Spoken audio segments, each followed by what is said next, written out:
Sometimes you'd wish you'd know you were still in the good old days before you'd left them.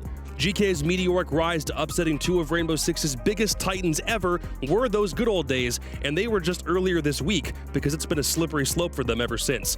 Now, they're forced to contend with a challenge they've yet to conquer, an international best of three, because they've never played one before. And their opponent is a team that's won two of them straight without dropping a map in the process over the past 2 days. So if it's do or die time, this is certainly a daunting task. Welcome back to the Analyst Desk. I'm Caliber Jacob Anderson. I'm here with Fresh and joined by Laxing for his first matchup of the day. And Geekay are looking to finally close the door after being on match point for the past 2 days.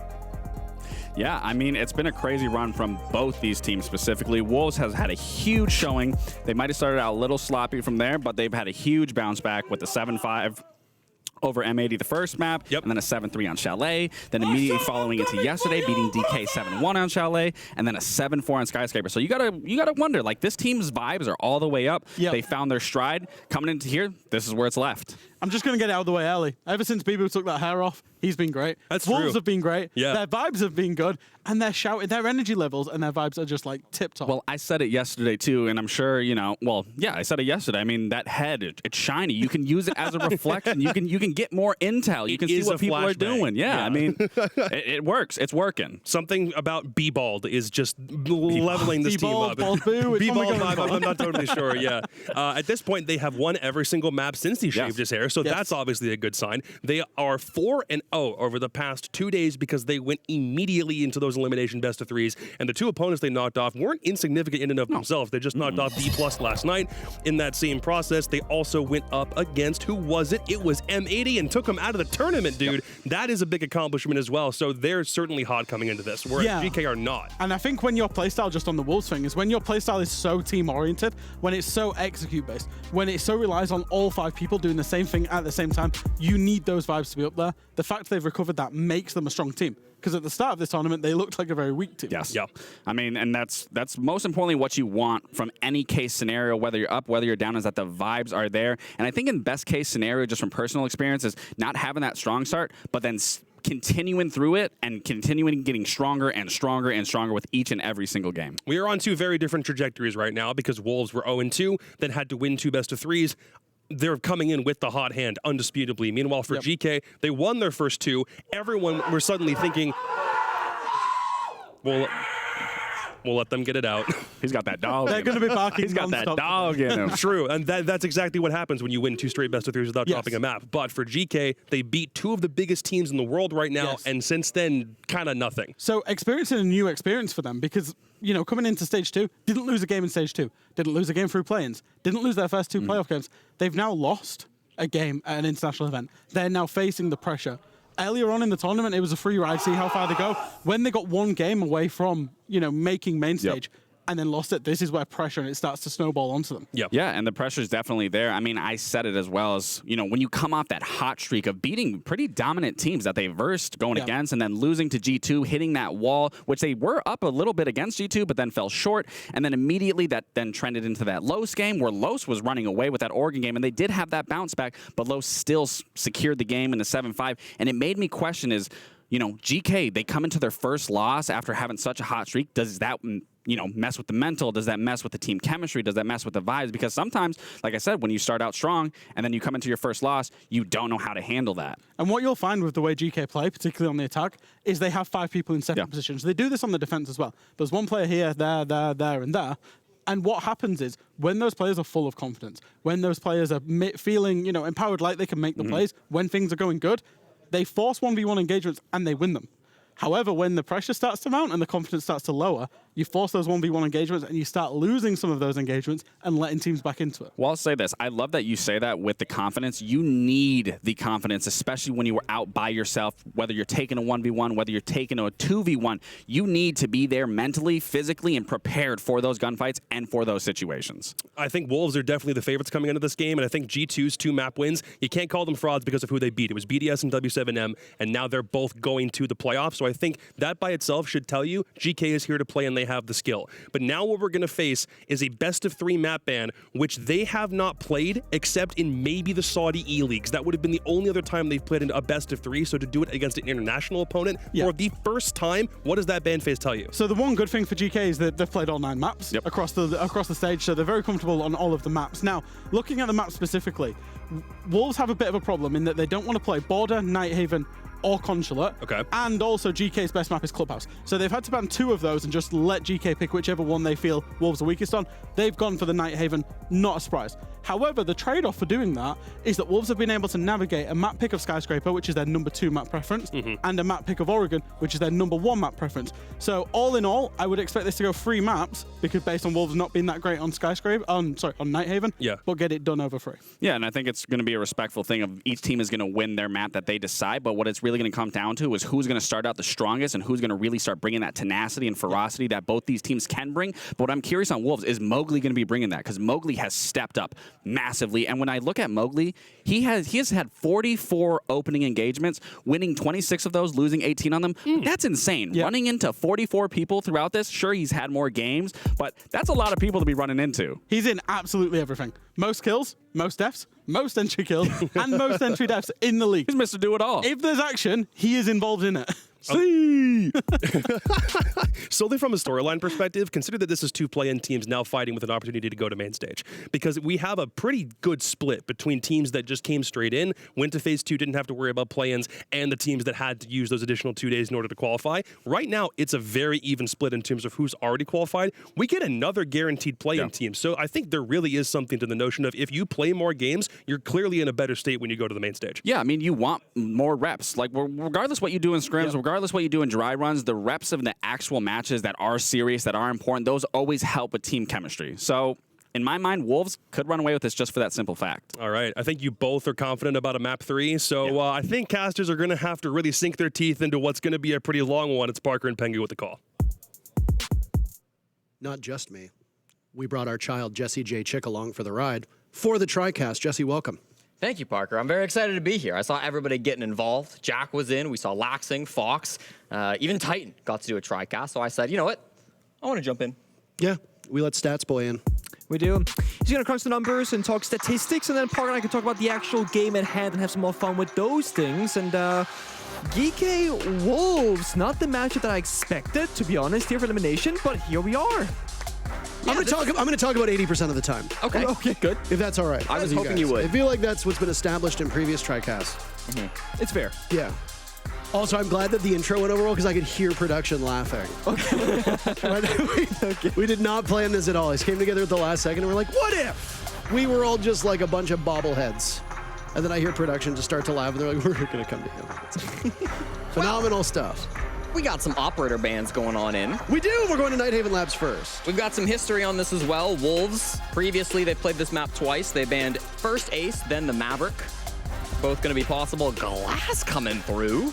We saw some Glass in North America when this map was played a couple of times. We saw him on the basement bomb site. Can be quite strong, obviously, for some of those rush takes. GK, last time they played here, I believe they banned a Sledge. And they'll also change it up. So I like this. Teams are definitely reading into their opponents. They've been VOD reviewing, a lot of footage out for these 2 squads. So I think there's been some good history going on here. Yeah, I mean, this is what happens when you go further into a tournament, is that you can look at, okay, what did they do domestically before the event? Now it's about what have they been doing throughout Phase 1 and Phase 2 so far. And also for Geekay, it's their first best-of-3 series because they made it cleanly through Phase 1.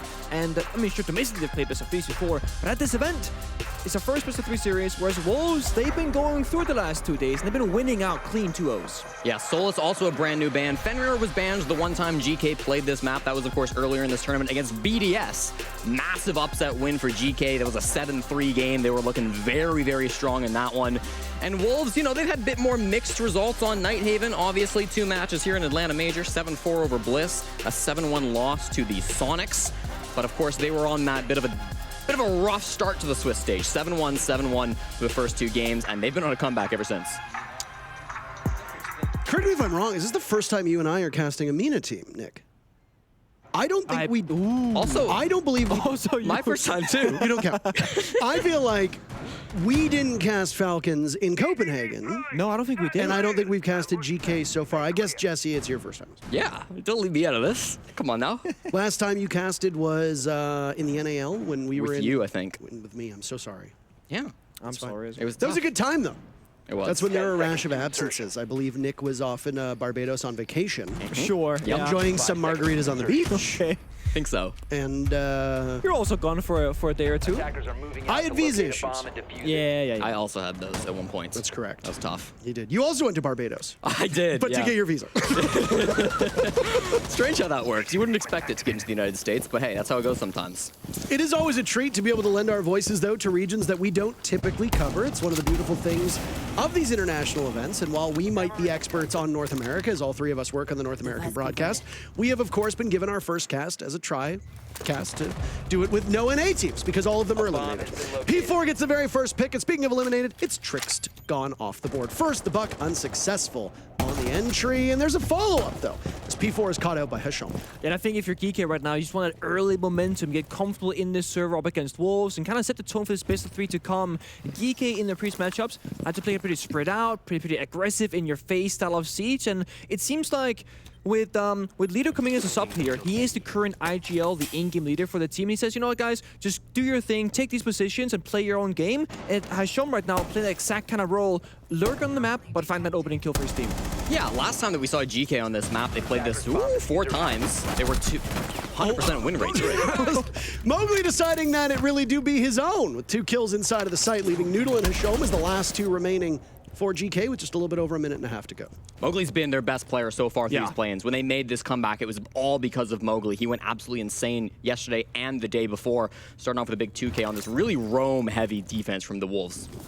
I mean, if he gets 2 kills in the first round already with more to come, possibly, that's exactly why Wolves, they want to start things off. He was at a tough time, but if Mowgli's there, that doesn't really matter. Nate goes up, it goes wide, the Deadshot stays alive on the catwalk rafters, and he cannot be cleared from this position. So Geekay, they got to deal with the side, and they get to deal with the roam. This is where action can come in now as the Adrenal Surge suggests that Noodle might get a bit aggressive. There's not a lot remaining for GK. They've only got 1 smoke, but hey, Noodle can get that shot onto Deadshot, leaving 3 up for Wolves, who'll just sit and ride out the final minute of action. Just chilling on the site right now. 50 seconds. Obviously, GK can take their time with this. They're going to need to if they want to clutch back this 2v3. Diffuse kit is down inside of the basement. They can drop the hatch, pick it up, so that shouldn't be too big of an issue. Approaching now with 40 seconds. They are playing pretty spread apart. You're going to have Noodle on the north side, Hasham just jumping in the south right now. Super shorty above is something we've seen time and time again on the variety of labs played here in Atlanta.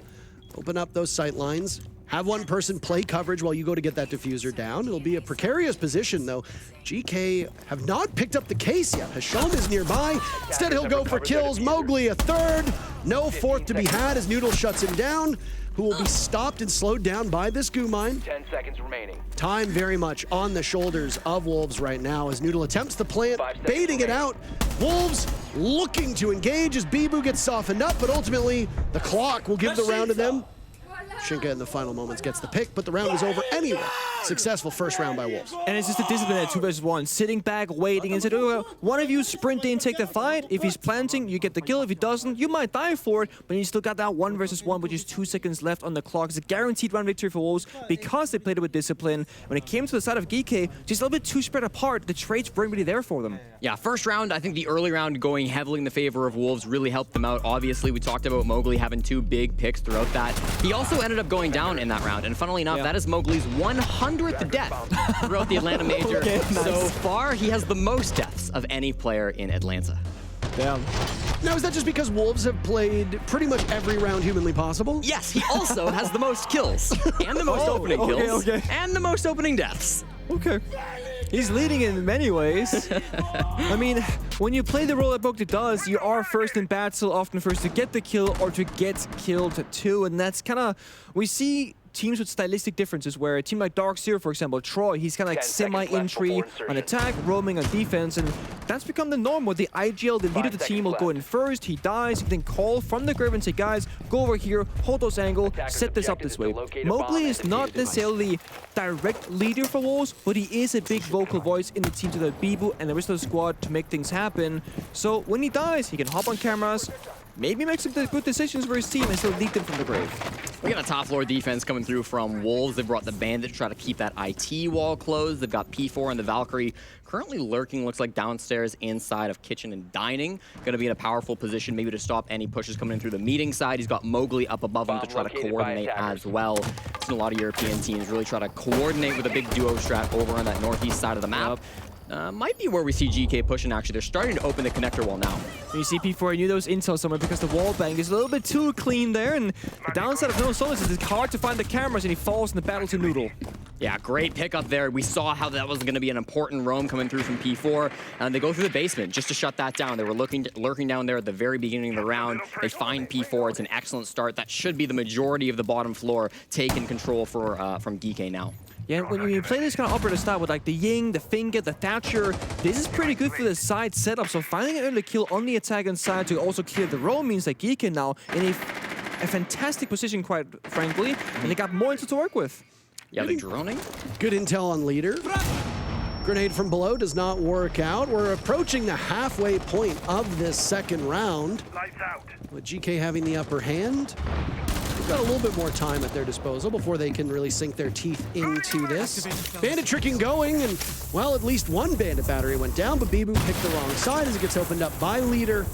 And GK have a very valuable set of tools at their disposal. Also, Deadshot has died for Wolves, meaning that the advantage for GK is looking. Yeah, and Bibu just didn't have a second Bandit battery, so couldn't put it down, and things are kind of getting worse for Wolves here. As walls open up, lost the members, nades from below flying across the floor here.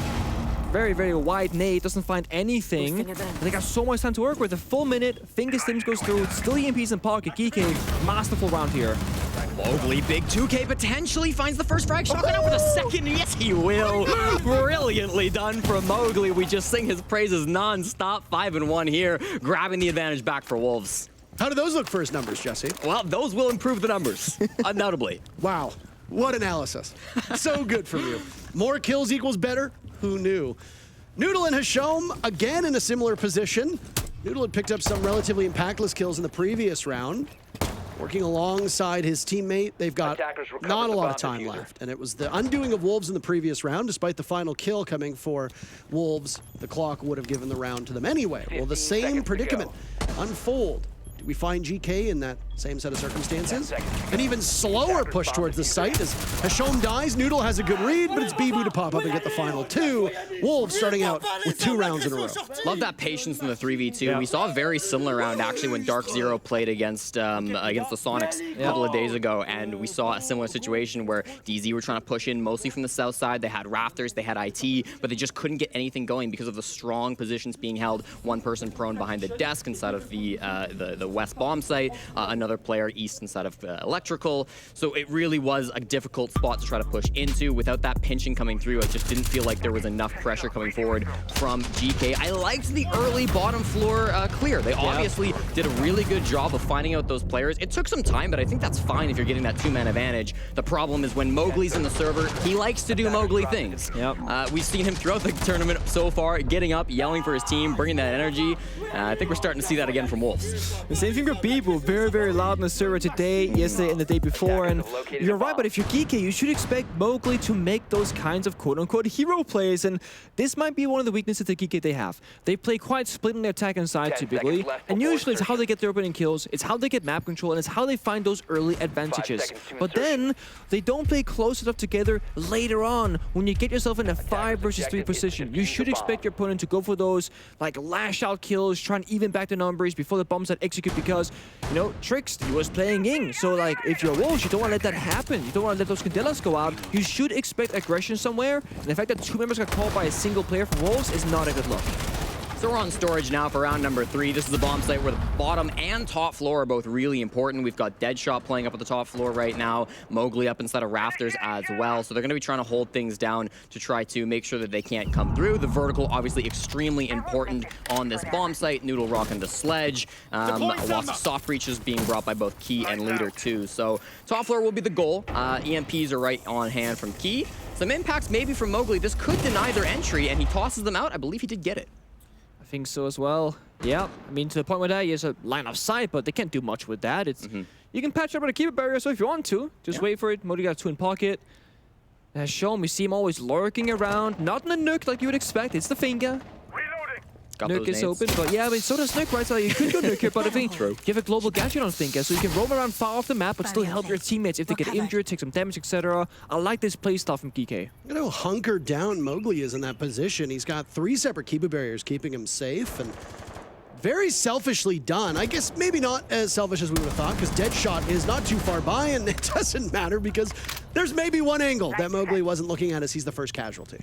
Still so many players top floor though. Deadshot, P4, Shinka, they're all Shinka below, but now Noodle trying to get involved. The Candelas fly out. There's the frag. That's again going forward towards GK. Leader picks the headshot on the P4. This top floor clear has gone really well. Yeah, it has. I mean, it's been clean, smooth so far, and tricks with the flank as well. This is the read it. Oh, okay. It's an empire close somehow. Oh, GK has had the advantage in almost every single one of these rounds, though they've not prevailed in any of them this time. You're going to be going in a 1v5. Shinka doesn't see to the left. Noodle gets the final kill. And it's flawlessly done for GK to pick up their first round. What I really love from GK pushing it on that top floor, you know, immediately they had a problem. That impact came out. It denied their entry into IT. Yeah, they had angles, but they couldn't walk through. That's what they initially were trying to do. They didn't let that stall them out, right? They were still holding those angles, waiting for that opportunity. We saw Leader, the substitute player, coming on in, creeping in towards Rafters, finding that opening pick, managing to apply so much good pressure. There was also Noodle playing, I believe it was over by the Aqua Stairs, then later into Rafters, had really good pressure to be able to apply, hold things down. That kill was just ridiculous. I mean, hey, you got nonsense. it. That's not fair. That's absolute nonsense. Sometimes you get a little unlucky. I feel a Macy J tweet coming on complaining about one-shot headshot because of that, and I honestly don't disagree entirely. Also, it was his birthday the other day, so happy birthday, Macy J. Happy belated birthday indeed. Not sure if we're going to see him at Atlanta. I believe we will. I think I've seen a tweet come out, actually. Yes. So that'd be nice. I've seen a number of content creators tweeting about their journey to Atlanta, which should start in just a couple days. That'd be great to get people back together again. That's the beautiful thing of all these LAN events. But not to derail you just because of a very funny kill. Right, you're good. That's what you do, isn't it, Parker? I derail. Yes, yep. I derail the conversation. that's exactly why. Well, we're back on the basement, and as I tried to say in round number 1, this is a bomb site that prior to today, GK had never lost. They'd won it 2 times on attack, twice on defense as well. They obviously lost it round number 1, trying to attack. They'll give it their second opportunity here, and it looks like they're going for a pretty direct take coming on through the basement. They're at least going to open it up. They actually have quite a few roam clearing operators, so I imagine they'll just open this up quick, get it out of the way, and then focus on the top floors. Yeah, basically by opening up the breach first, you allow Leader to get all that hot utility off his pockets. Now it becomes like a second entry, if you will, right? Leader can now die on the roam clear, and it's not going to cost you the round. The wall's already opened up. Same with Key on the EMPs and Thatcher. They've been spent as well. So now they get the first step done, or actually they get the last step done first, but now it can be smoother going forward. This is some of the least hard breach that we've actually seen on this bomb site. When we started all the way back in the very first day of play-ins, there was teams bringing 2 hard breachers with can openers. Now you see no secondary hard breach gadget. It's just the ace to open things up. And yet, ultimately, GK has succeeded, which is a feather in their cap. Certainly, and the big pick from Trix through the punch hole, actually taking out P4. This roam over on the kitchen side, it was pretty heavily committed by Wolves. They have kind of Mowgli nearby, Shinka as well, but not near enough for the trade. Very happy about that first pick. There's the thing, Geekay, they love playing intel, so they got the Jaggle and the Brava here, but the Capture goes off, it's gonna injure Trix, but again, the finger, the global gadget from Hasham immediately gets Trix back onto his feet. Doesn't feel so bad when you fall down if you can pick right back up, so that's very, very nice. Still now a 4v5 pushing through. That should be top floor pretty much conceded. I think they're pretty happy denying it. Oh, it's not top floor fully conceded. Deadshot roaming through the top floor. I don't know if he's been droned up here. He's got the mute jammers around him on all the doors, the entryways, so I don't think they know that he is there necessarily, but they also know that there are jammers, so there should possibly be someone. Guess it questions Tricks on the Jackal. If you can find the feet, they'll get that verification, but so far that doesn't seem to be the goal whatsoever. I mean, at this point, the footprint markers from the roamer will likely have disappeared, and more importantly, because GK has a numbers advantage, they could comfortably sit somebody on flank watch. There's no dedicated flank operator like a Nomad or a Gridlock, but you see there's some Claymores being brought. Where has Key used those Claymores? That is the real question. Oh, more Capkin traps found, by the way. There's Deadshot making his way back to the site. Trix dies. First casualty for GK. Deadshot will go down to Hasham. Leader cleaning out Bibu, though he's traded back. The Adrenal Surges working out so well to get Leader back up as his timer will continue to run down. Mowgli and Shinka reduced to just Shinka as Hasham finds that kill. The Capkin spotted, but there's a lot of angles to watch and just too many players from GK staring you down. They answer back with a second round in a row, and it's a tie game. When you're up against Geekay, I think there's a very clear thing you have to focus on. That is, you need to be all in on these rounds. Just like roaming a little bit and giving up on your members, dying early in kitchen, round and round again, that is not going to work out if you're Wolves right now. I think you full commit to the roam and say, okay, we will die on this hill. We will fight them out in the injuries, because if you just kind of give them a little bit too much ground, they will take it, and they're so quick to adapt if they don't. Yeah, and the thing is too, right? Like, yes, you lose one on the early roam, you lose opening pick with P4 going down, then you're thinking, okay, it's fine, we got Deadshot. He's gonna come from the very top floor, he's gonna come for a flank. But the problem is, Nighthaven Labs is such a big map. Flanking from the top floor when they're planting on the basement, that's gonna take you ages to get down and have any impact. We saw him get one pick, didn't really find a whole lot of impact right after that, so it was really good from GK. I also want to credit Hasham. He kind of pinched in through EXO, really did make that push turn out so well for them. Caught a couple of players not looking his way, and walked away with some free kills because of it. So some clean pushes from GK, and I think throughout this tournament so far, I have been very impressed with how coordinated a lot of their executes have been. Especially when they have a sub in. And again, like, their leader is the sub. Oh, sorry, the sub player is their IGL, rather, should I say. Leader is the commander, if you will. And when you get like somebody new coming, it's like, okay, how are you going to lead 4 people who, I mean, Noodle knows him, but like the rest of the squad, Hasham, Trix, and Key, it's like, why should leader be their commander, right? He doesn't belong here, so to speak, but they say, you know what, we trust you, we trust the process, lead us to some victories, and I think with the start that they had, beating teams like NIP, BDS, W7M, that built enough confidence in that system that they had to say, okay, this might actually just work, and it's how they've gotten this far. So we're back to the top floor bomb site, and last time the bottom floor was really unsuccessful for Wolves. We see this roam clear already again going on through cafeteria, through the kitchen side. P4 and Deadshot, the 2 bottom floor roamers, they're very passive. Deadshot bottom of garage, P4 bottom aqua stairs right now, and yeah, they might be able to find a pick here. We're creeping forward. This is gonna be scary. Then P4 gets the pick. GK has been so good through these first 4 rounds to strike first. It's Wolves to do it, but it's ultimately a trade, so not much gain from Wolves here. The only other trade coming back in that very first round, even then you might be charitable to say it was a trade, as GK had struck first in that round as well. Yeah, and the thing is, I really like the mini execute from Wolves, right? It wasn't just like a yellow ping or a swing. There's an impact on the wall behind the attacker of Noodle as well. So it really was like a 2 versus 1, kill confirm, and then you still, you know, stick around with your Wolves. Deadshot bottom garage, P4 still roaming as well. This time, Wolves are not giving up the map. Yeah, and Hasham, I mean, he's pushing in, but he's got nobody with him, right? His teammates have kind of gone at this point, tosses him nades. Gone fishing, not finding anything, though. Deadshot is still down below. We saw the retreat from P4 go up the aqua stairs. So Deadshot at this point, I mean, he's happy wasting time. If they want a full commit to clearing this guy, it's going to take a lot of time off that clock. And with them already being down to a minute 20, this is about where you want to start focusing on that top floor. Oh, it is.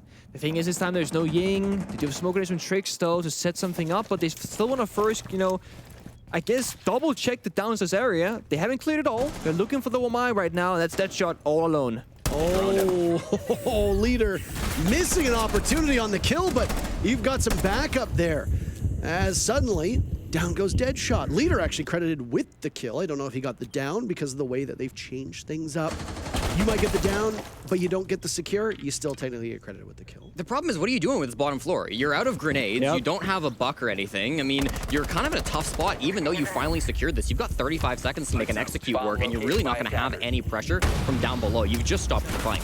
Well, they'll be able to get this Black Mirror now as Leader waiting to push into that catwalk, into rafters, and will have a safer passage to do so, but limited information at the moment, and you just have to play off what you know for the final 20 seconds. Hasham's 6th kill as he now ascends those fish stairs, heading towards the bomb site. Cut across by Shinka, who will now pivot and stare down the ace and take him down, leaving just Bibu in a 1v2, but he's firing away, and guess what? Trixton will need to get that diffuser or go for the engagement, and Bibu shuts him down.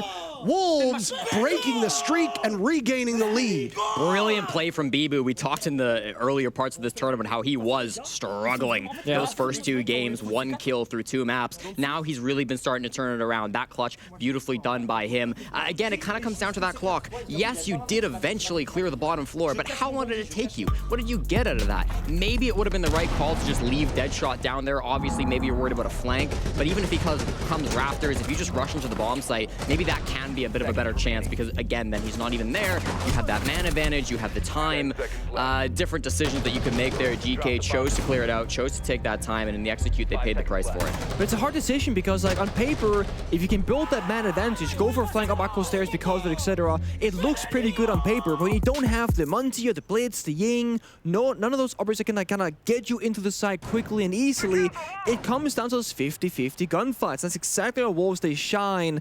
And it was just like half a second kind of delayed push from Geekay where Wolves, they struck out and they found, you know, a trade 1-for-1, whereas if Geekay were a little bit quicker, the backstab from the Aqua Staircase would have gotten the kill first and allowed the Catwalk player to stay alive, and then they could collapse together. So very, very small things not going Geekay's way, but that's what gives Wolves that round.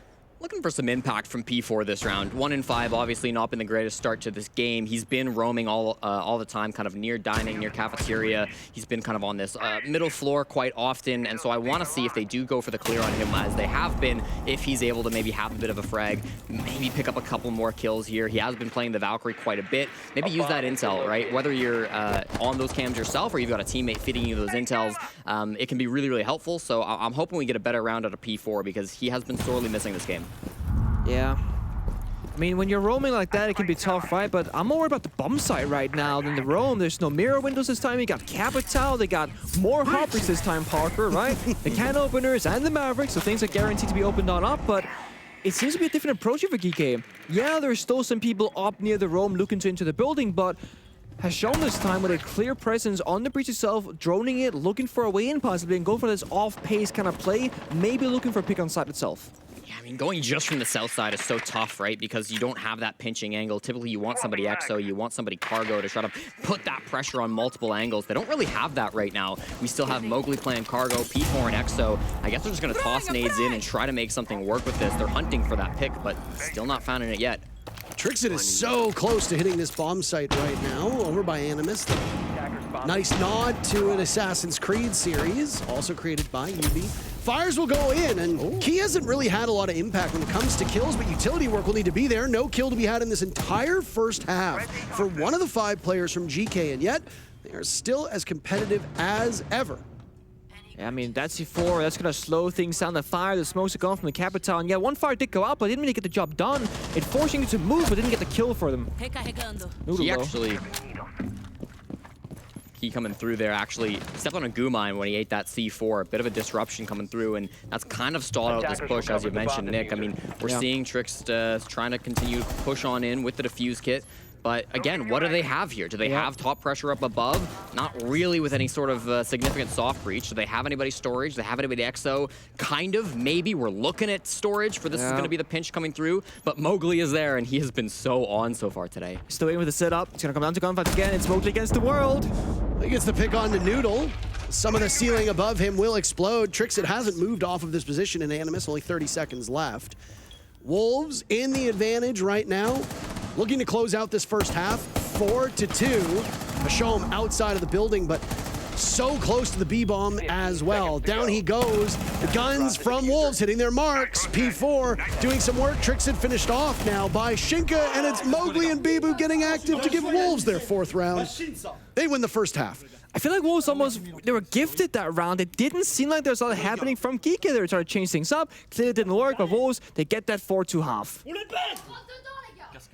So we're going to get a call in now, which is something that, Nick, you and I haven't done. And Helby, I don't know if you can hear us, but we're going to let our analyst, Jesse, actually speak to you because he's far more valuable when it comes to the numbers than either of us. Welcome, Helby. We talked actually the last time that you were jumping in on the call-in, so it's good to see you again. So far this game, you know, you guys, great defensive half, 4-2 split coming through here. Anything surprising you from GK? Obviously, they've played this map a little bit before. Anything that you didn't expect that you're seeing in this game?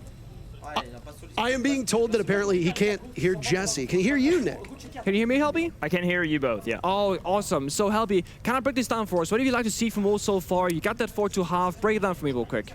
Well, the first two, 4-2 could have been better. I think we struggled a lot to handle their solo roaming, the lurking.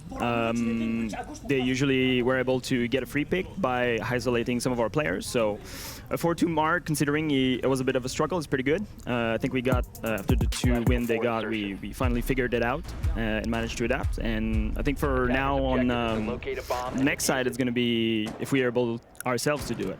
Then I have one final question here. With Mowgli going 7-4 already so far in the first 7 rounds, are you afraid for Geekay's half? You know, they're like, you know what? They're not going to make this because Mowgli, he's on fire right now. Well, he's on fire, and he's been on fire on attack. Ever since we had our back against the wall, it's been good. I think we're playing a little bit more freely, more trying to have fun, trying to just play our style instead of playing who's in front of us. And so far, it's working good. So, you know, I want to see Mowgli get at least a 15 bomb. Oh, yeah, let's go for it. Thanks so much, Helby, for your insight as well. And sorry you couldn't hear Jesse, but we figured it out. Let's see here. Awesome. You want 15 kills, Jesse, from Mowgli, he said. Okay, well, listen, I couldn't hear him either, so we'll call it even. Okay. Big pick from Noodle to start things off, taking out Bibu down inside of the bottom floor. Again, we see a very similar take where it's very direct from the south side, and they're already planting the defuse kit. Yeah, that's fast. I mean, hello, there's still 2 minutes left. The bomb is going down. Oh my, GK! Your return to the bomb site will not be well welcomed. Mowgli looking for that 15 bomb. Well, he's over half the way there. An 8th kill found. Shink is the first casualty for Wolves. Leader might be able to long-arm this amidst the chaos. Will somebody read into it? Leader is sitting on it. Oh. There's no way he gets away with this, right? Right? No, he does get away with it. Almost brilliantly played by Wolves, but even better played by GK. And I mean, you gotta point some fingers after that happens when there's still 7 or 8 players alive in the server. Yeah, so we saw some players up above that maybe could have stopped that disable. Mowgli was there. Obviously, the hash is a really important tool that you can use to win that retake. But, I mean, even going for the execute, it's like both teams caught each other off guard when it came to that diffuse kit, right? Because we saw the mute mods, the Vigil Roam coming through from GK. They were really, really out and about. And Wolves, they capitalized off that. They go in, they immediately plant. It's so fast. It even catches, us off guard for some of us because it is so fast. But still, for them not to be able to hold down that coverage, again, I think I saw Mowgli sitting inside of Garage. He's kind of got to be the guy to play around there to maybe have that impact, but unfortunately, just wasn't there. Yeah, that's the thing. I mean, I want to say that the depth here from both Wolves and Geekay saying, okay, we recognize the room is strong, go for a quick plan, but then Geekay realized the post plan isn't all that great. The breach is, pretty narrow, and they didn't have any, I guess, tools to deal with the diffuser guy afterwards, like cabins on fire, grenades, for example, the hatch verticality. So, yeah, getting the diffuser down is great if you're the attacking team, but if the post-plan position isn't strong, you're kind of baiting yourselves into what looks like a strong scenario for you, but it isn't. Nice thing for Wolves, it's your first attacking half. You can try something. You were up 4-2. You don't let that get to you if you're Wolves, right? This has been a very momentum-based team at times. We've seen them really use the energy in the room when we're in that player area of how much that can affect them. I don't think that will halt their emotions too badly here. They'll go to the top floor to try to attack for round number 8. I do think that GK setting up once again. They are trying to, they brought the Bandits to maybe deny some of this hard breaching. I believe Bandit's still kind of over in IT. Yeah. That's the first exothermic charge used, at least for Connector, though. That's the thing. This is what I like about Wolves. They pick up 2 primary hard breachers, the Ace and the Thermite. Bandit can only be in one position at a time. So if Bandit's on the main breach, well, you go for the Connector breach instead. You kind of change things up. And now you know Bandit is probably going to sit by this main area. B was droning it right now with the Thatcher. EMP's in park ready to go. And once they confirm that Hashom indeed isn't in that area of the map, they will EMP out, exothermic charge. But Hashom, he's got there. He's putting down the Bandit battery, but he picked the wrong side. And right as that happens too, Noodle goes down, traded. Hasham as well picks up a big frag here. I mean, at that point, if you're Hasham, where do you go? You have to swing your way out of that position. It's very similar when we do see some teams opt to Bandit trick that wall in Clubhouse. When it gets opened up and you fail, you're going to get picked from the window, maybe the stairs. You're going to have to fight your way out of it. GK looking for yet another round. Less P4 with that diffuser can fight off pretty much the entirety of this team minus Noodle, who's broken double digits, and a great round from Hashom will give GK their 4th round to tie it up. And I feel like, I mean, Wolves, they have so much time to work with, right? They got a minute and 20 seconds when the round ended. They lost bodies way before that. Maybe slow things down a little bit here if you're Wolves. Yeah, you're in the attack. If you can't go quickly, great. But if you're going quickly and things are falling apart, utilize the clock because they got more time to work with. And speaking of time, they just bought themselves 45 more seconds because they called their tactical timeout. Yeah, Nick, I think you hit the nail on the head, and I think Laloon's going to be telling the team the exact same thing. Slow things down a little bit, right? We have 3 minutes on the clock. Let's use it. Because really, when things go wrong in the early round, what they've not been able to do on the side of Wolves is pull things back. What we just saw from Hisham was real initiative, jumping out multiple times, going for the wildest swings in that 4v2. Not just going to let them stall out, not just giving them that opportunity. He swung from electrical into connector, found the first one, jumped out to find the second. Hisham was saying, I'm going to end this round as fast as possible. Make sure that you have no chance of pulling this round back. So if GK are going to play like that, Wolves really need to stop letting these rounds end so quickly. Yeah, I honestly just think that if you're Wolves, I'm not gonna say that you're not respecting your opponent because, you know, I'm not gonna say that. But when you've been watching Geekay play, you're underestimating them. No, like when you've been watching them play every single game so far, every team, G2 themselves said, you know what, Geekay on paper looked like a bit of a joke. They didn't look that difficult. We fought all teams which is bad against them. But oh my, in the server, they are so hard to play against. Maybe we'll set the same scenario here where it looked easy on paper, but it really isn't in reality. Yeah, and we heard that from a lot of teams. It feels like every opponent that goes up against GK, win or lose, they come out of it saying, damn, that team is good. And so I think Wolves are kind of finding out the same thing. Not that they necessarily underestimated, but just that sometimes these fast plays don't really go their way. It sounds demeaning to the teams that don't consistently play at the top level in the big regions, but I feel like there was a whole host of NA and EU teams and even some Brazilian teams coming in and seeing these LATAM teams, APAC teams, and GK and turning around and not really giving them the respect that they deserve. Yeah. And I mean, a good team that got underestimated consistently was Fury. Yeah. Fury was underestimated so often. Bliss was underestimated. GK, I think, is starting to get to the point where teams are now taking them as seriously as they deserve. But there's always hubris when you play at this level. Teams come in and think they're going to smoke these smaller regions, and well, this event should show you some of them have been in for a rude awakening. GK have used their attack timeout to cook up a kitchen strategy, which is not a bomb site that we've seen so far from them. They're going to be defending it now with a lot of these really wall operators, these map-changing ops. You got Castle, you got Azami, you've got a lot of grenade catching coming through from the Wamai as well, and of course the Bandit, which we do see, of course, Shinka trying to deal with here as well. The top floor, especially around meeting, super duper important for this bomb site. Yeah, that vertical destruction. You see Noodle with 3 keeper barriers now, but almost gets taken out in the window. Bad time, but it works out for him. But it's gonna force him back into the hallway instead. Maybe surrender a little bit of that meeting room for now at least. And Speeble this time with the opening kill to Trixt. It's nice that we're starting to see some life from Wolves when it comes to these first engagements because GK have been exceptional through all 9 rounds at getting that first pick. Wolves establishing some good breathing space with Noodle and Trixt being taken out. Now it's Hisham in the line of fire as he has to escape as the Selma's go. Leader getting softened up too. This is all Wolves at the moment.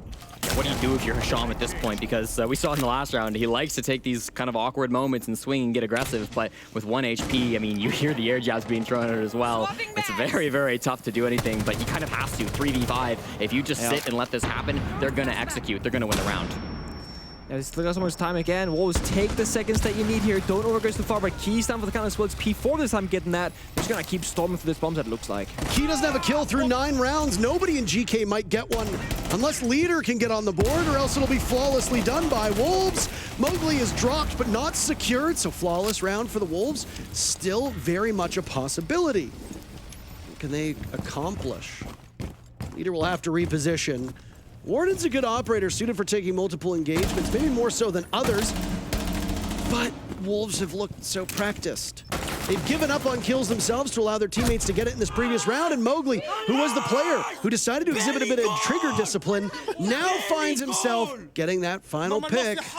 Wolves again breaking the streak.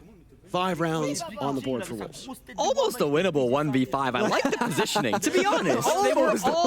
They were all grouping up on that kind of north side, around the front door, inside the bomb sites. They lined up for him. He missed a couple of shots, unfortunately, on the entry there on the side of Leader. But yeah, couldn't quite hit those shots. Really comes down to the meeting hold. You know, I like the idea with the Azami and the castle. I like that you're going to make this top floor into a fortress. but the angles weren't really there for you. We saw Wolves finding those opportunities, even without destroying every single keyboard barrier that they saw. They still felt really, really good about clearing that meeting area, and they used it expertly to win the round. And also, Wolves came with like 4 or 5 people from the same side of the map, just like bulldozing their way through. Instead of spreading out thin, looking for angles and cutoffs, said, let's brute force the top floor hold, because you said it so well, Jesse, that meeting area, so important. Let's clear that if you're Wolves, yeah, with 5 people and just guarantee that success. Force has shown back and hit the bomb site by just locking down the top floor with the air jabs. And the thing is, it's a pretty close series. It's 5-4 now in favor of Wolves, but Key is still 0-6. This is effectively, on the scoreboard at least, a 4 versus 5 match, and it's still close.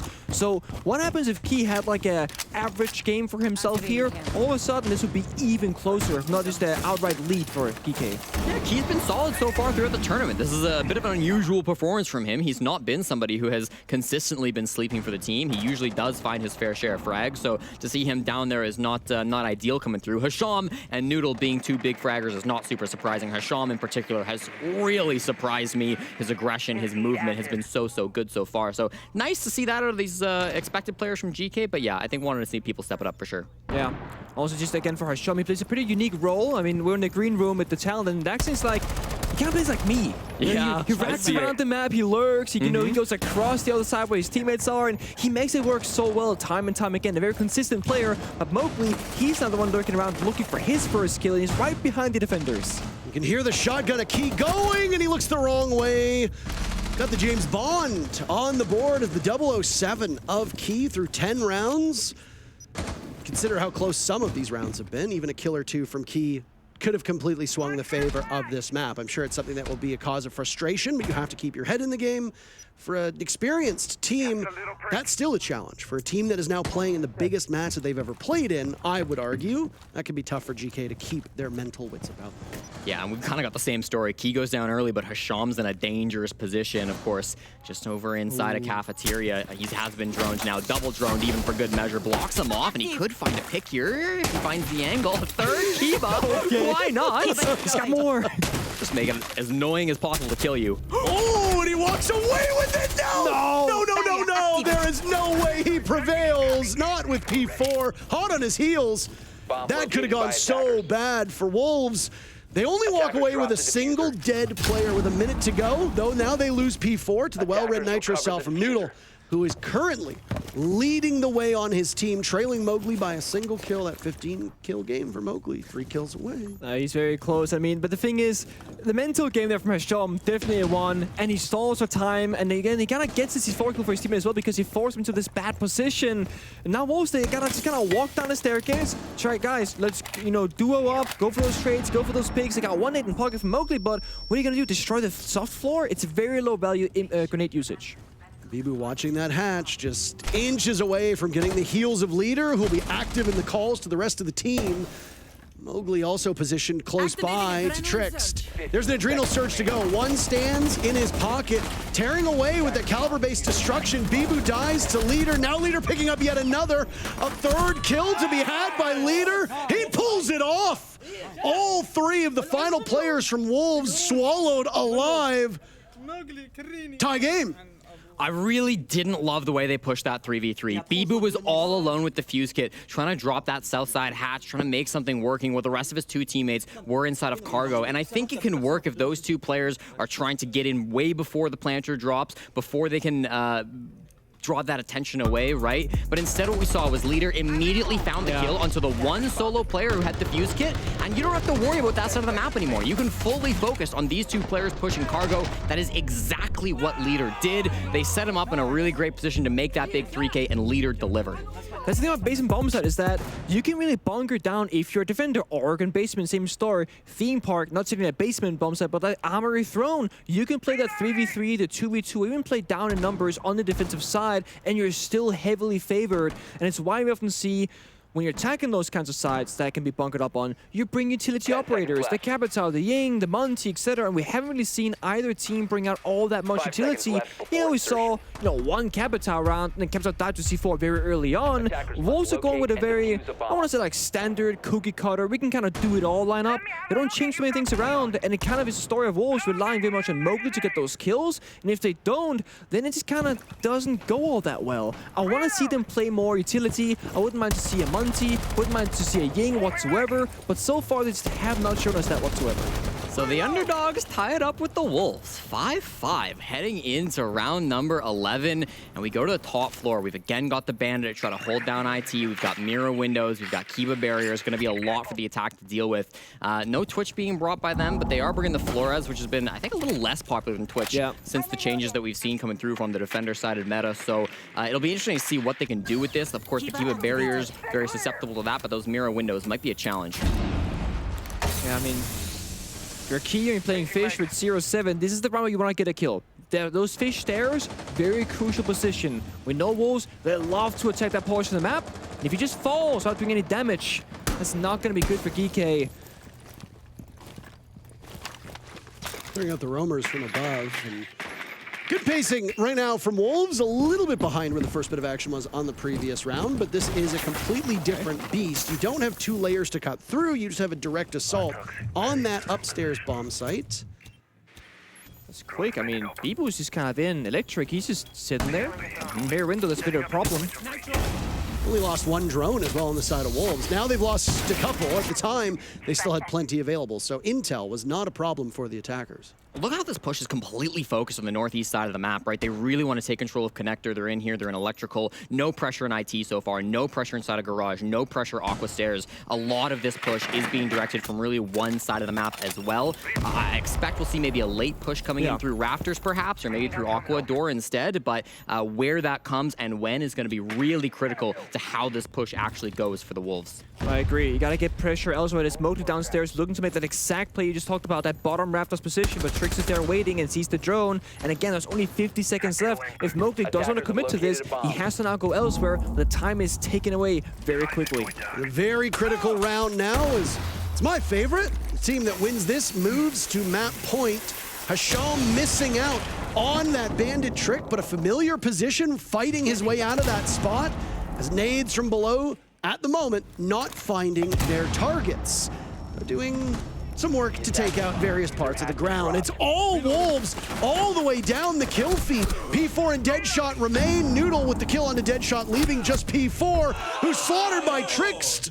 Key still doesn't get a kill, but it doesn't matter. He's killless so far through this match, but GK will move to map point on their own map. One of the most Hasham plays I've ever seen. He fails the bandit trick. 99% of players in that situation, they back off, they play Rafters, they play somewhere in sight. Hasham says, what if I go pro? Gets the opening pick all because of it. That really opens things up. I also want to credit Leader on the Mira. Pushed really aggressively into electrical. Managed to find a frag there. Continue to push out that side of the map. We did see those pinches come in. Obviously, as we talked about, Mowgli down below. P4 through Aqua Stairs. They did incorporate these angles, but the brunt of the push actually was what really stalled and what really didn't find success. With that time so low, they didn't necessarily have time to get that intel to maybe make that push exactly what they wanted it to be, and because of that, GK match point.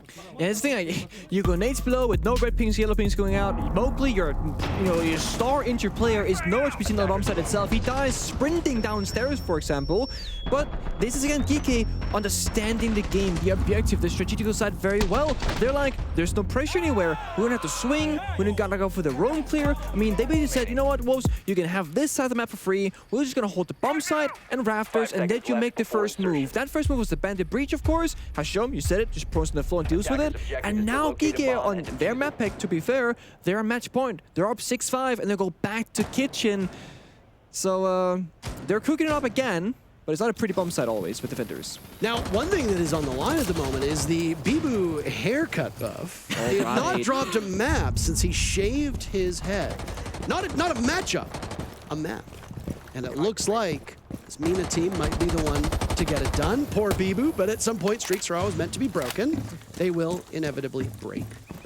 Unless Wolves go flawless through the remainder of the entire tournament, win the whole thing without dropping a single map, which would be very one hell of a impressive. feat. Yeah. And at that point, I think every player would start shaving their head without any second thought. Yeah, I mean, it would be possible too, right? We're coming here onto a bomb site, which Wolves looked very, very comfortable on the last time that they attended this bomb site. yeah. And GK, it's a very similar setup, right? They're again rocking these castle barricades, the keeper barriers top floor. They want to get into the meeting hall. A bit more passive from GK. We haven't lost any bodies yet. That's really, really massive for them. That's good. But already the connector side pressure is coming in. We saw the ace open up that angle, and we have a couple players lurking around there. So if they come in and pinch it, it could be bad for GK. It's the same sided push, but this time I think that Geekay realized instead of falling back, we fight and stay our ground. And so far, it's paying off. Honestly, a lot of the last couple maps have really just come down to that Mowgli buff that the team has had. Mowgli gets an opening pick. Mowgli finds some information, and here we go. Crucial round. Nade goes in. The supporting cast needs to be good enough. Shinka and P4 with a pick as well. Adrenal Surge to get Mowgli back up off the ground. And one remains, meaning that a bit more HP will be returned to the Finka, as Mowgli's the only one who's taken any damage at this point. Wolves, with just a little bit under a minute and a half to go, find themselves in a 5v2. That's an excellent spot to propel themselves to overtime. Melted on that top floor like some cheese on a fine sandwich. Sorry, I'll start with the kitchen puns. 2v5, this is going to be tough for GK. Hasham's roaming around that top floor, but Bibu is holding him down, so it's going to be unlikely for that flank to work out. He's actually going to go ahead and drop and connect with Leader to try to play these trades, and it's a great start. Finds Mowgli in the hallway, so 50 seconds on the clock. Their position's a little bit scattered. This is actually doable. This position. It's a rat. Now. What about now? And Less. gone. Still doable? That's doable. Leader in the 1v4. An opportunity to close this match out has slipped through the fingers of GK, but Leader has been great in the clutch. Shows so far, taking out Deadshot, and now P4. An ace will need to be had by GK to win this, as Leader's positioned by that A-bomb given away. Here's the greater issue, though. There will be one player outside, vaulting out. Shinka seals the deal, and we go to overtime, but boy, what a spectacle that could have been if Leader pulled it off. Alas, we will wait. And Key now also has 2 more opportunities to finally get a kill. That's very true. And how often do you go to a kitchen bomb site, you lose it flawlessly, and you say, you know what, let's go back there on match point and try it again. I don't know about that one, Geekay, right? And Wolves do the exact same push, but even better. And it's that domino effect where the second Noodle falls in that meeting hallway, everything else across that top floor hold, it falls shortly after, and Wolves they make it look so easy in that round when they push together with 5 people. There were some great shots to try to make it happen. We said it was less doable. It didn't mean it was impossible, and we certainly saw Leader give it his best go. Unfortunately, though, the positioning in that 2v1 is perfect. Outside the window, unkillable position unless he swings the window because you're on the defuse kit. The last player was up above as well, so they are in the 2 perfect positions in that 2v1. Very well disciplined by Wolves to be able to close out that round and force us into overtime. And we see the basement bomb site coming through from GK. I talked about at the start of the game. Previous to this match, they were undefeated on both attack and defense on the basement bomb site, 4-0 overall. They have lost it a little bit, but it's still been their best site on D, so I'm not surprised to see it back in round 13. I'm actually curious how the players right now feel the serve, because when you go into overtime, you know, one team has to start on attack, and that means you get 2 attacking sides, and that, you know, assuming that you play all 3 rounds. And I'm curious if Wolves, they prefer starting the attack to keep things kind of the same, you know, because now they can do like a 7th round in a row, things don't change up, then they get their defense, so maybe adaptability-wise, this might be easier to deal with mentally, but if they lose this first attacking round, they do have to go there back again as soon as they win on defense. That's brilliant. They feel terrible. They hate this. They wish they were in defense now. P4 getting shut down early on, not great for the chances of Wolves, but again, this is a spot that they know quite well, as the numbers still very much favoring GK on those opening picks. And Hasham, I mean, he's not leaving. He's still inside a cafeteria, ready to get aggressive. I believe he's just being droned by Deadshot now. There's a drone lurking in the area at the very least. There it is. Shoots that drone, but the position will be given away. Deadshot and Mowgli will be the 2 trying to pinch out Hasham and find this trade. It'll come late, but if they can get it without casualties, it'll be very well worth it. He retreats back, though, shoots another drone, and I think he's greedy and not out. Could have escaped, but still lurking around inside of vending, and finally backs on off. Great time waste. He's min-maxing, that's what he's doing. Okay? He's staying for as long as possible, and he played that middle line perfectly. Trickst kills P4, or Mowgli rather. So along with P4, now that's 2 players from Wolves that will await in the afterlife. Words are hard sometimes here. Bibu taken out by a Nitro Cell of Noodle. All these kills to be had by GK.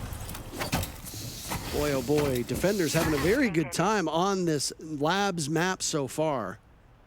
This looks more like the that perfect win rate you spoke of, Jesse, of basement hold, because this looks to be a flawless one. We've seen Wolves be in this position before where they have no real way in. They only got 2 or 3 buddies to throw at the problem, and there's so much time. The cameras are there as well. Deadshot finds Noodle somehow, maybe a little bit too exposed, swing out that doorway, but there's still 4 defenders upright. Well, 3.5. Okay. He does have a Nitro Cell though, of course, own good fun. Don't take it anywhere too seriously. Porky. Rasham in a good position, as he always is. Crouched in behind the Kiba barrier. Gonna try to stop this. Crazy. He's making it so annoying just to get into this room. Another swing coming through from the Legion of Leader. That will, oh, actually shut down from Rasham, and there's Leader. Big 2 kills to finish that one off. Obviously, tough position to be in, 2v5, you're pushing down. I like that they grouped up, you know, they gave it their best shot. Ultimately, though, I think it does kind of come down to that roam game. The drones are good from Wolves. They are. This is the thing, right? Like, they always have this information, but the way that they're playing on the side of GK, they're always willing to get aggressive. They're always willing to get that first step going, and I think it's just been a little bit tough for Wolves to get a grasp on that in the early round. No, I agree, but I also think there's a bit of a miscommunication between the droner and the intro, because Deadshot had a drone on Hasham and Kitchen about 10 seconds before Mowgli was like in striking distance. So it's like either Mowgli is not saying, hey, I'm not ready yet, I need more time, or Deadshot is just not really looking behind him, because the issue with droning is that you're looking forward, whereas the enemy, sometimes you gotta realize, hey, what's behind me? Oh, my teammate is so far behind, I should wait for him, because if you get the intel, act upon it, shut down Hasham, and you don't allow him to like fall back towards the bomb side, you buy yourself an advantage. Instead, he just keep a barrier, shoots a drone, shoots a second, keep barrier again, runs back, and it's like, what are you doing? Right? Efficiency here for Wolves and the droning and into job isn't really quite there. And it's why some of these attacks are kind of sloppy, whereas when they attack Kitchen those 2 times, there are 5 people in the same exact portion of the map. So they did have the drones, and they did have the follow-up, and it's how they won those 2 rounds, basically both flawlessly. Well, we've got 1, maybe 2 more rounds for Key to try to get it on the board and for Wolves to try to figure out those droning issues. They'll, of course, go to defense, and they'll also choose to play down inside of the basement. Obviously, a bomb site that most teams prefer. Late reinforcement, Trix trying to punish that on the connector wall. Doesn't get lucky with it, unfortunately. It's Deadshot on the other side of things who will get away. He's inside of meeting right now in a cheeky spot.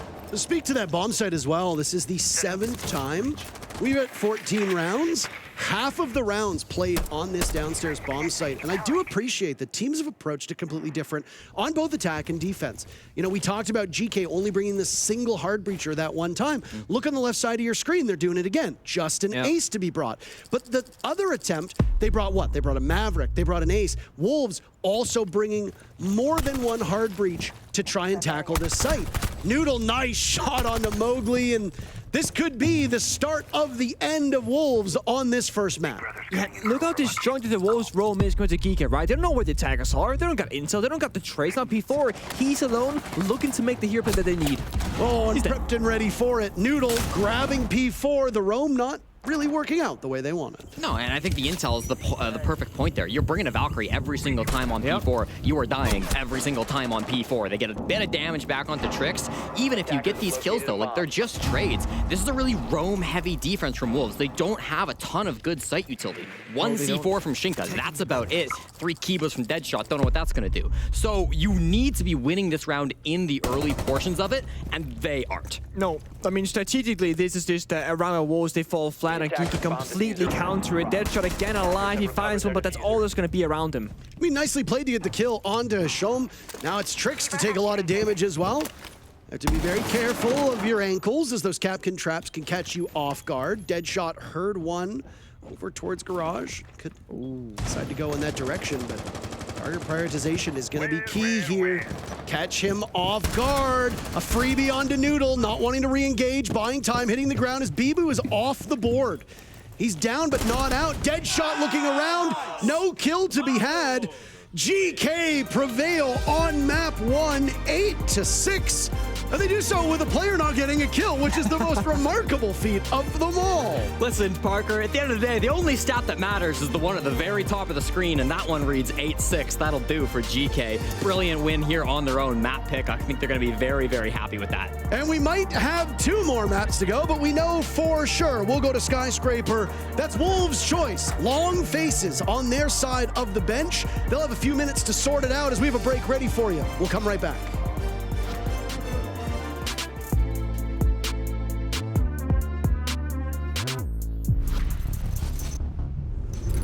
Hey, I'm Dominique Clément, game designer on Rainbow Six Siege. If you want to get ready to confront the next addition to the Siege roster, here are a few advice. Maverick's Flaming Gadget might be that one tool you can always rely on when it's time to melt through the enemy's defense. Training your sharpshooter skills, and more specifically, with gadgets like Zophia's Lifeline, will come in very handy when it comes to countering the effect of her fresh new face. Finally, it wouldn't be Siege if explosions didn't have an impact on your game. And this season is the perfect moment to review your frag throwing skills, because a well-placed bang might just be what you need to clear you and your team a path to victory. That's all for now, but make sure you tune in to the full reveal to get all the information on what's coming next season. See you there.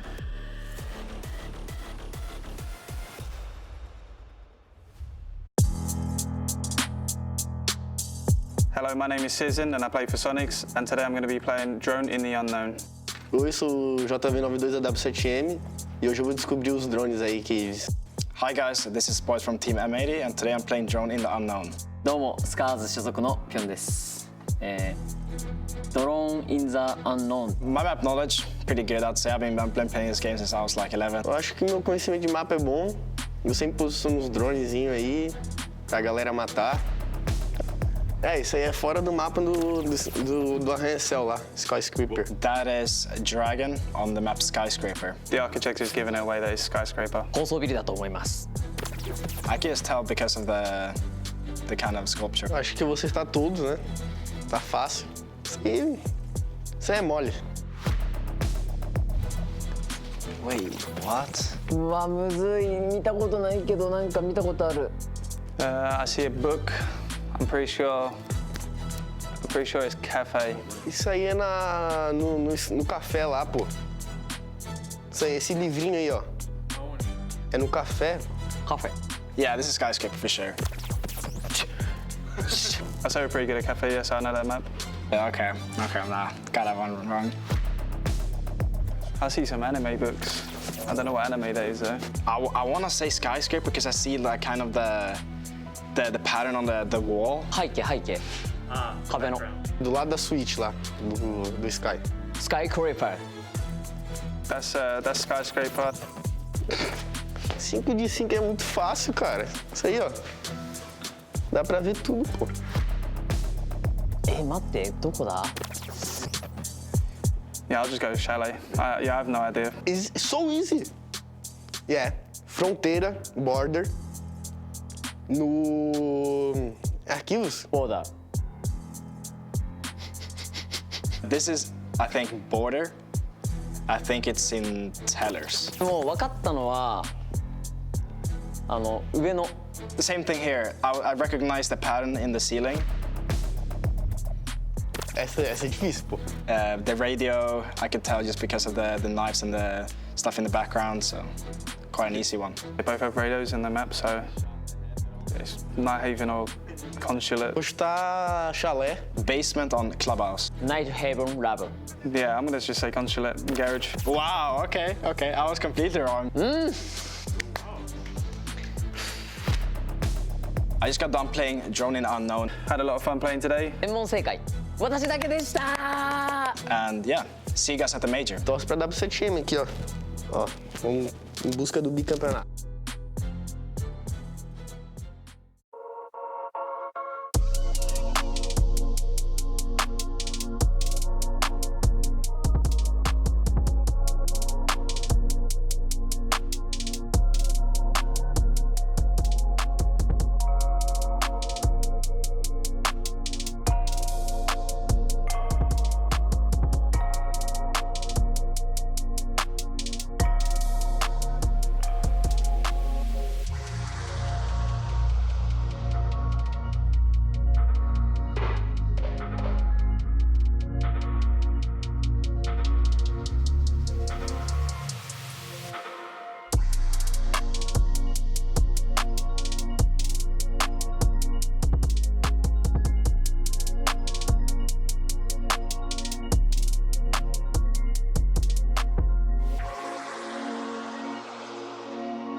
Well, it looks like GK actually might still be in their heyday a little bit as they hope for a return to form that got them those first 2 initial best-of-1 wins earlier in the tournament.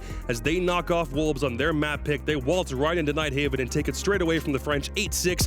It does go to overtime, but even still, it does stop the losing skid that they were on, and it actually ends Wolves' win streak. I'm Jacob, he's Laxing, he's fresh. Map 1 was pretty darn good, but it just leaves me with a bunch of questions about how the hell Map 2 in this series is going to go. Well, I was a little worried because Wolves did start out initially strong, and it made me wonder, wow, is this what I was talking about with GK being not able to handle those losses? But then we saw going into the little bit, getting into that half, we saw Wolves immediately turn that around. Yeah, I think it's the 4-2. I think it was that round, the 7th round, where Noodle managed to get the defuse off. It might be leader, I can't remember who it was. Managed to get the defuse off with the cover in, whilst everyone was still alive. I think that was the turning point, and it looked like GK got a lot more confidence after that once they got onto their defenses in particular. Well, I think we did hear them just talking briefly past us that they were talking about they were playing a little too passive in that beginning, playing a little too scared. And then one of the calls, whether that was from Leader or Noodle, said that we need to step it up. We need to start taking aggression, taking this map control, or just fighting these fights the way that they can. And then, again, like you said, that was the turning point. And that's why this map is great for them, by the way. Because if you look at this individual performances on the scoreboard, you got 3 players in double digits, even though 1 player's dropped a donut. And I think the map in terms of Nighthaven is still big. It's still new. There's not a kind of fortified process for how you're going to drone it out when you're on the attack. Where you're going to play. Where are exactly the hotspots? There's lots of opportunity for individual plays to be made. And what are GK good at? Making those individual plays. We saw Hasham twice on the breach. Just standing on the breach, picking up a kill. Yeah, and I just want to say, just because you drop a donut, sure, it doesn't feel great. I've been there only one time, but I've been there. I've only dropped a donut once in my career. But it does suck, but that doesn't mean you still aren't an asset to your team. That doesn't mean you still can't set people up for success. Hey, still won, right? Yeah, no, and that's what I'm trying to get at is like some people really focus heavy on someone having a bad performance, but that takes nothing away from you as a player and being able to give feedback, still give intel, even set up your team for success, whether you're dying first and they get that trade, you are still just as valuable. Sure, you might not get a kill, but you are extremely valuable nonetheless. Yep, they still took map 1 off Wolves, and to their own credit, they did look considerably better on this map than they did back when they played Sonics way earlier in the tournament. That was a blowout. Sonics 7-1 to them, and there was no opportunity for them to get back into that game. So for them to take their own pick is fantastic. Now we go to Skyscraper. That's Wolves selection. We did say this was going to be a map 3 looking series. So Jack, how good are they at Sky? Yeah, and I think we still believe that. Wolves Skyscraper is literally one of their favorite maps. They're happy to go to it any time that you want, and they'll take any team there. So I wouldn't be surprised to see them pick up their map pick. The one thing that I will caveat that with is that we saw GK play Skyscraper against G2.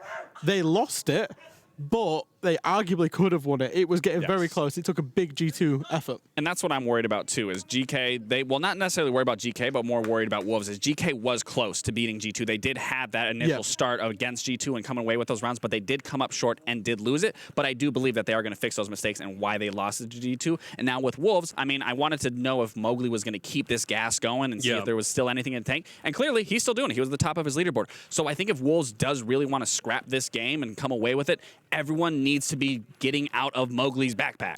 You want to know what I think they just told them in the break in between maps? Yep. I think they were like, you know what? You lost a map in overtime, not the biggest deal in the world. It wasn't your pick. You're going into your own pick. They were like, keep the mental game high. So you know what I'm hearing behind me? Somebody was barking. I don't know who it was. It's been a Bibu special. So he started it last night. He barked on the interview last night and he's barking again today. I mean, that's the thing. Is like, even when Laloon did the timeout yesterday, they were looking down, and that's what she said. She said, it doesn't matter about the siege. Raise your energy levels. Get hype. Get in the faces of your opponents by being loud, and that's exactly what they've done here between the games. I mean, he might look like Mr. Clean on the outside, but on the inside, he's got that dog in him. Jesus Christ, man. I love the fact that we're seeing somebody who decided, hey, I'm going to go with a really stylish haircut for this event, and then decided, you know what? Actually, this is the reason we're losing. I'm going to shave it off. And look at what they've done so far. Hey, sometimes you just got to change, new look, new you. Maybe he needs to get it back, because that's the first map Bald Boo just lost. So Ooh, get him a wig, bro. Is there a shot in Atlanta anywhere? Yeah, might need to make it. I would never take a shot at my region ever. You sure about that? I've taken many shots. I was gonna say. I've taken many. Please. Missed a few as well. We're the real Laxing. Please stand up. Oh, boy. I think this series, for me, I mean, just from a storyline consideration, if GK were to win, they are already so far the furthest advancing MENA team ever to qualify. And if they were to make main stage, it would literally be the first time in history. Is it actually going to happen? We are only one map away from determining that, or are Wolves about to put put 2 in a row on us to go to playoffs? Casters, go! Well, a huge match for GK. Nick and I are joined again by our son, Jesse J. Chick, who did a spectacular job in the very first map, just as GK did. But Wolves made them work for it. Now we go to Wolves map. Do we have any different expectations for Skyscraper? Do you foresee Wolves winning this map and sending us to Oregon, or does GK make history? I do in Tarobang, and the reason for that is because Skyscraper is an absolutely awful map for GK. It's statistically their worst map, with 0 wins and 2 losses in official competitions. They fell to Falcons in Stage 1, which is the reason they weren't in Copenhagen. That was the only map they lost through the entirety of Stage 1. And in Stage 2, they lost this map yesterday against G2. Or, sorry, that would have been 2 days ago. Yeah, against G2. The one and only time they've played this map this stage. This is a map that they have historically never won. It's a map that they have historically never really enjoyed. So they'll try it again. They left it up for a reason. They clearly knew this was a possibility. Let's see what they got in store. I should point out that the GK game against G2 was a 5-7 loss. It was close. It was. So it wasn't like they got slaughtered on it. It was a close series. We saw Key in the in-game chat saying, I'm going for 0-16, by the way. So not only does he say, we're taking it 2-0, he also says, my team doesn't need me. I'm saving it for the main stage. Fair enough. Hey, listen, I appreciate someone who can set realistic goals. Is that realistic, though? Listen, the other side, obviously not great results from GK. From Wolves, 4-0 on the season. 3 of those wins coming recently in Stage 2, taking out Heroic, Into the Breach, and in Atlanta, D plus Kia were their most recent victims on Skyscraper. So there is reason to believe that we will be headed to a 3rd map. The bans coming through here as well, as we saw the Kaid, I believe the only repeat ban from these 2 teams' previous matchups or on this map throughout Atlanta. Funnily enough, both of these teams banned the Montaigne when they initially played this in Atlanta. Neither of them banning it today. That was my big question was, is Monty gonna go through, because it was not played on Nighthaven, but it's also, Nighthaven isn't that big of a Monty map, whereas Skyscraper, we see a lot of specific Monty rounds, especially on this bomb side of T Karaoke. So it's not being hovered as of now by Wolves, but of course attack repick is in action, that could change. But what I really think is interesting here is that GK went for the nuke ban. And I'm always like, I see Hasham like on Nighthaven, I'm like, he should play the nuke role, and he doesn't. And so this is obviously a target ban towards Wolves, towards Mowgli, to Deadshot, etc. because they like to utilize the nuke on Skyscraper, lurking about. Of course, this also means you have 1 less set of grenades on the attack side, usually, because now you're forced into Sledge instead, or you're forced to play Finger every single round, whereas the nuke is usually more of a niche pick, but now that's just entirely gone. Yeah, Deadshot and P4, generally the Nook players on Wolves. Both of them have 4 rounds on this operator. Excuse me, Deadshot 5 rounds on this operator. So a little bit of play from both of them, obviously, but not going to see it now with the Nook being banned on out. And then the Glass, also a weird one. Also popular on this bomb site in particular, Tea Room Karaoke. You'll often set up a Glass on the karaoke window to try to watch in for a quick maybe smoke plant or something like that, but we don't see it. Instead, it's going to be a full East Side exhibition clear over coming through from Wolves. Hasham, of course, roaming on that side of the map as well. He, maybe Noodle, maybe Trix will likely be the first ones to get into an engagement. Yeah, I mean, this is the 2nd time in a row that Wolves have banned out that Glass. So, I mean, obviously it's a comfort pick for them, or rather a comfort ban, I suppose you could say. It's because they picked the operator to ban. This is different. First bit of Selma's going off, and, well, unfortunately, Hasham's not able to spray away at the Selmas. That means some of that wall opened up leading into Terrace, or, well, that one not technically into Terrace. It's leading into Office. Noodle gets on the board first. Down goes P4. No IQ for the remainder of the round. Yeah, I mean, it can be a decent loss. It depends on how these Valkyrie cameras play out from Trix. Then so far, I mean, when you go for the roam clear, the Valkyri's not going to be an issue. We can tell from this top-down view that every single defender has fallen off the roam. They're back towards the bomb site, bunkering up, and that's because when you get the opening kill on Skyscraper, you've got what you want. You don't want to risk yourself dying now on the roam, so you fall all the way back, establish crossfires, and Wolves, they still have to respect what if there's a roamer. So we hide in the corner, drone every inch of the map, every corner, and then progress up through. But this top dragon, top drum position can be hard to break apart.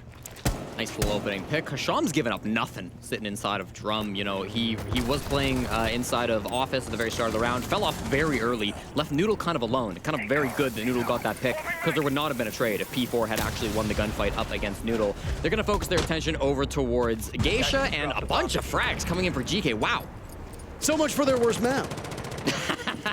Now, I will say that even though you can contextualize it with numbers, that you are completely wrong just because of the first 3 kills in round number 1, and that's all that matters. Now it's Deadshot to engage with Key. No, no, no.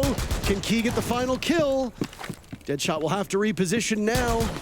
Give it to him. Just give it to him at this point. Nitro Cell, Deadshot getting away from it. Hey! He does it! No pacifist play from Key this time. His very first kill of the series. There wasn't a lot of HP to get, but I mean, that's all that does matter. Key unlocked. Oh. No! Thank you. Somewhere there's an air horn emoji. First kill, thanks. You're welcome. You know what? We need a clap in chat, please. Not us, them. I don't know if our mics can even. I don't know if they can, do our mics pick it up. I don't. I'm not sure. I'm clapping. I mean, I was clapping.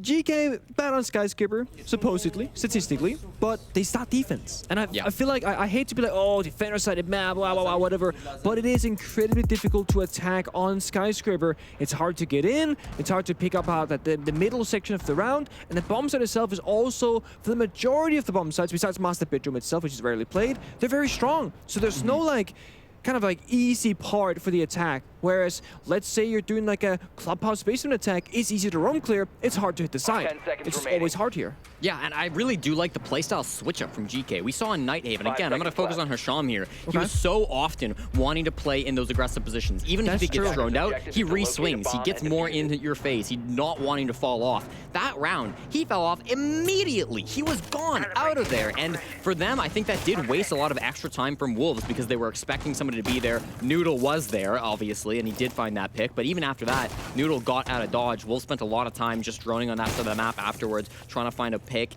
in, trying to find some sort of an entry, and they never really were able to do that. So we'll switch bomb sites. Still on the top floor. It's going to be opposite exhibition. And again, it seems, at least for the start, Wolves are focusing primarily on this east side take. They're not full clearing over from T and Karaoke side. So we'll see how this goes for them to start. They also have an Amaru on the board, although I don't know if it's going to do a whole lot of Gara hooking in. I was going to say, you usually go downstairs, up the hatch with Diffuser. If anything, try and get a plant and a botch nade maybe from Mowgli, but I think it works out and clears out that barbed wire instead, so it's all good. But the thing is, there's no distraction operator to help P4 on the Amaru, no Ying. I mean, they have some flashbangs, but that's on P4, and then Shinga, who's outside the window. He's going to find the balcony, though, not up the hatch. P4's got maybe some different weaponry than what we expected.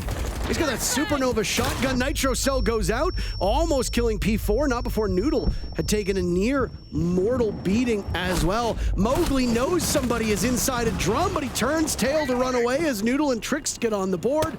And the team kill against Deadshot puts Wolves in such terrible position to start their own map. I mean, they didn't even commit to that, Jesse. They were kind of half in, half out. Mowgli sprints through a doorway into the bomb site, and then Shinka and Bibu, they're outside the building. I'm not really sure what happened here, but it seemed like either somebody didn't believe in the call or just didn't hear it. Yeah, I mean, they didn't really have the control for that. Obviously, they jumped on in. We saw Mowgli getting forward, bit of siege timing for him to not see Trix inside of Drum. But even still, you don't have control of that room. You're walking into a crossfire. Even if you're watching the angle and you get luckier on the timing, I mean, you're still in a pretty rough fight. Now they're in a 2v4. Again, as you mentioned, Nick, not a lot of distraction operators coming through. They find one, great from Bibu, okay, but he's now very low HP off of that. And still working in with Shinka. Everybody on GK just willing to let them waste their own time. Yeah, but speaking of numbers, GK, 3 members on 1 HP.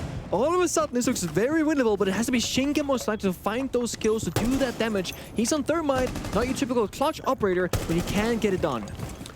Well, HPs on GK obviously are not to their strengths at the moment, with Key, Noodle, and Leader all on a single bullet away, but, well, you still got a gun at your disposal. You could still shoot away. One player close range right next to Bibu. That's Trix. Out goes a Nitro Cell, and a shotgun there will be the undoing of Wolves if they go through that door without checking.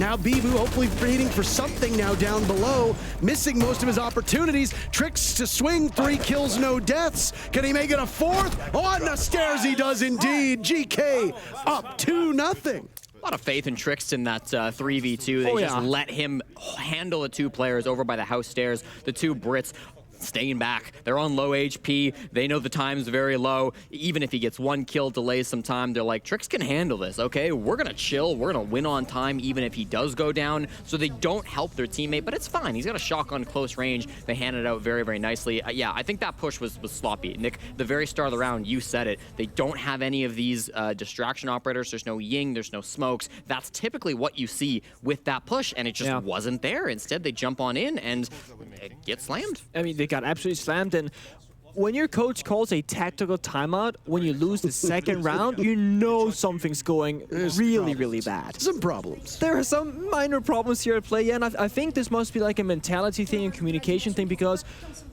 mechanically speaking, we know how great all the players are on the server. Wolves especially, I mean, they're known to just kind of break through some of these hard holes. You know what? They have a shield, they have ADSs, we don't care. Mowgli walking, pew pew pew. But in that round, it was like Mowgli's in and everybody else is out, and Shinka looks away, doesn't cover, then team kills and he flicks back. It's just, what is going on here, Wolves? It's a calamity of errors. And I mean, one thing that has been consistent with this Wolves team is always that they seem to struggle under pressure an awful lot. When things get really tough, this is a team that has a bit of a history of folding. And I mean, not like every match up to this point has not been tough, but you're now playing in the toughest match. You win this, you go to the main stage, you lose, you're out. This is the end of the road. This is the toughest game that Wolves will play until they get onto that stage, and they need to actually get there first. On the flip side, you could say that about every other game they've played at this tournament so far. They've always been backs against the walls. I did say that. Well, I said that it's not, I said that all the more elimination games. But they knew that there was still more work to be done afterwards, right? Sure. They've been fighting for their lives, and this is where they can form a beautiful rebirth, a new set of wolf cubs to grow up on the main stage. Wouldn't it be beautiful to see 5 little wolf puppies growing and coming into their own? I'm lost on this analogy, That's Nick. very visual. I don't know about that one, my guy. I think it's delightful. I don't know what you guys are talking about. Yeah.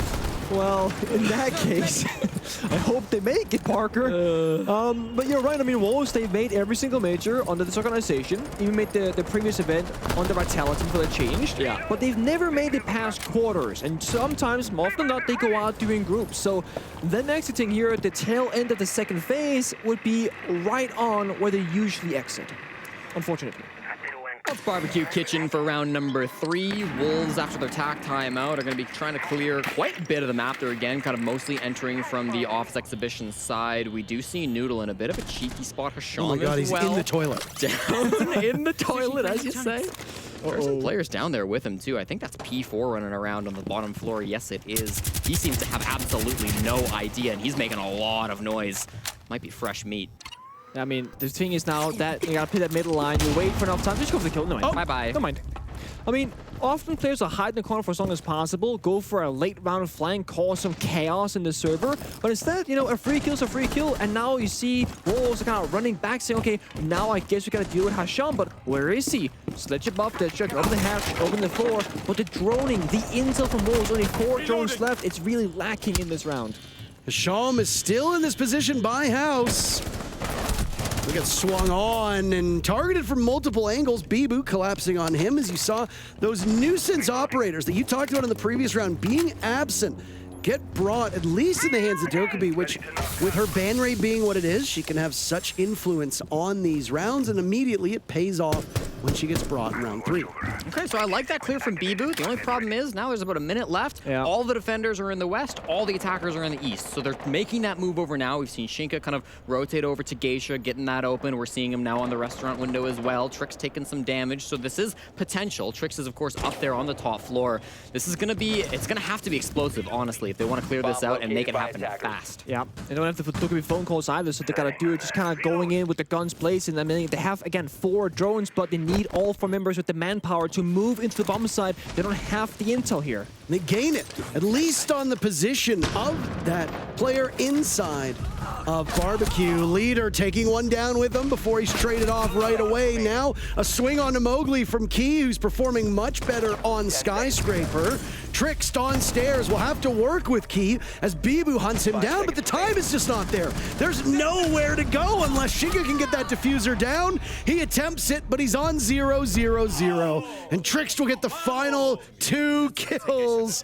The timeout did not work immediately. 3-0 from GK, who seem to have the wind at their backs. Yeah, when you're going for that low time push, right? A lot of players still on the board, 4v4. You don't necessarily have that intel because you didn't have the time to really gather it. You didn't have the time to clear every single position. I want to see these teams pushing more together. You want those trades in these really tough pushes with low time because it's going to get messy. It's going to get explosive, and you're going to lose people. So have those bodies there to get for the trade. Bibu, I think, got 1 trade. He played pretty well this round. I thought he was really solid. However, the rest of his teammates just not able to really find anything. That's the example right there from Key.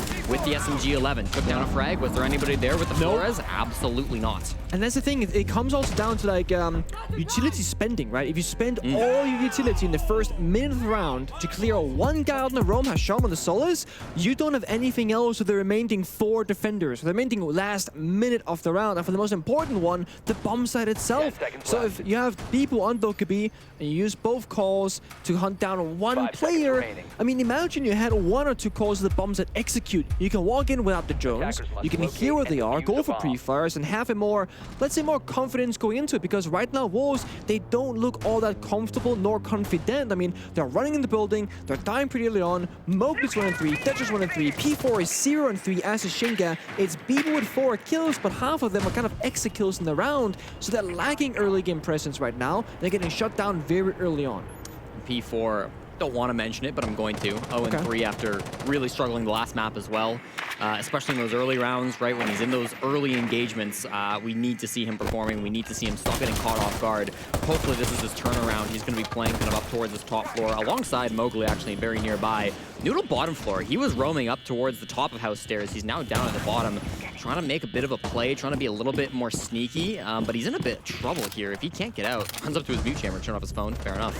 Yeah, I mean, do that. Meanwhile, Mowgli gets the opening kill now. Wolves looking a little bit better so far in this round. He's Trickst on 6 kills. That C4 also gone from his pocket, so all of a sudden, looking a little bit better. But the thing is, yeah, you can have a pretty decent early round here. The thing is, you gotta keep up the pace of your Wolves. Go through the map, clean it downstairs, maybe see if Mowgli can get a grenade kill or 2, and then work your way up those staircases. Plenty of time, but again, it's all about the intel. These drones have to get the work going for them to share the intel with Mowgli downstairs. The Geisha wall opened up, so at least if you're not necessarily getting kills through some of this action, you're getting your utility on the board, though there was a kill earlier from Wolves. They're in significantly better position. Nade will go out, but Jesse, I believe you said they went fishing. In this case, they're going to go home very hungry and very empty-handed. So we haven't really seen a lot of success with these nades from below. Oh, no. Leader is not... Oh, he's so close to P4. Mowgli is there as well. Can he get him? There goes the grenade. Swung on. Leader outdueled by Mowgli. Wolves with 1 minute left find themselves in a 5v3. But there's Key playing on the window with Noodle not too far off. Taken out by Mowgli yet again. All the kills so far for Mowgli. Yeah, we've got 2 players still up on the side of GK, and they're quite spread out. Hasham and Drum, Noodle actually not holding the crossfire with him. Up on that top floor, looking to try to make something happen. Bottom floor, excuse me. He's got that C4 down below as well. They do have Valkyrie on the board, so I do wonder if there's some intel for maybe a late round plant in denial. They've got Shinka down there too. He's got to get up to the bomb site. He's going to rappel into the karaoke window. This is going to be pretty low time. Mowgli knows that this is a problem, so he's hunting for the bottom floor player, and he finds him. 4K looking for the ace with the last guy alive. It's just going to be Hasham. It's him and Shinka that will be fighting for this honor. Hasham's inside of Geisha. This could be a showstopper. Oh, potential for 4K.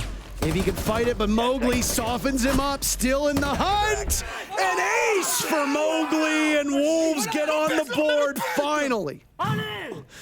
That's all it took. Superhero performance, 1 versus 5 essentially. And the thing about Mowgli is that he started with the opening kill, then he runs up the staircase, gets another down the staircase, gets another, shuts down the C4 vertically, and also covers Shinga in that 2 versus 1 plant. I mean, this is the thing. Individually, Mowgli did such a good job in that round, but the issue is, what if he doesn't? What if he didn't? That round doesn't go that way, and Wolves as a team are kind of falling apart. It's really scary that Mowgli could have gotten a 4K, and that would have definitely been around for GK. If he loses that final 1v1, plants going down, that's it. That's GG for the round. So, I mean, great from Mowgli, but yeah, I agree. The overall play needs to be better from Wolves. I like in that final 2v1 how he was really not even trying to kill this last guy, not even trying to kill Hisham, but to distract him. Making so much noise here on the staircase, firing his gun before he even saw him, and then he goes to cut off the angle which the player would take to deny the plants.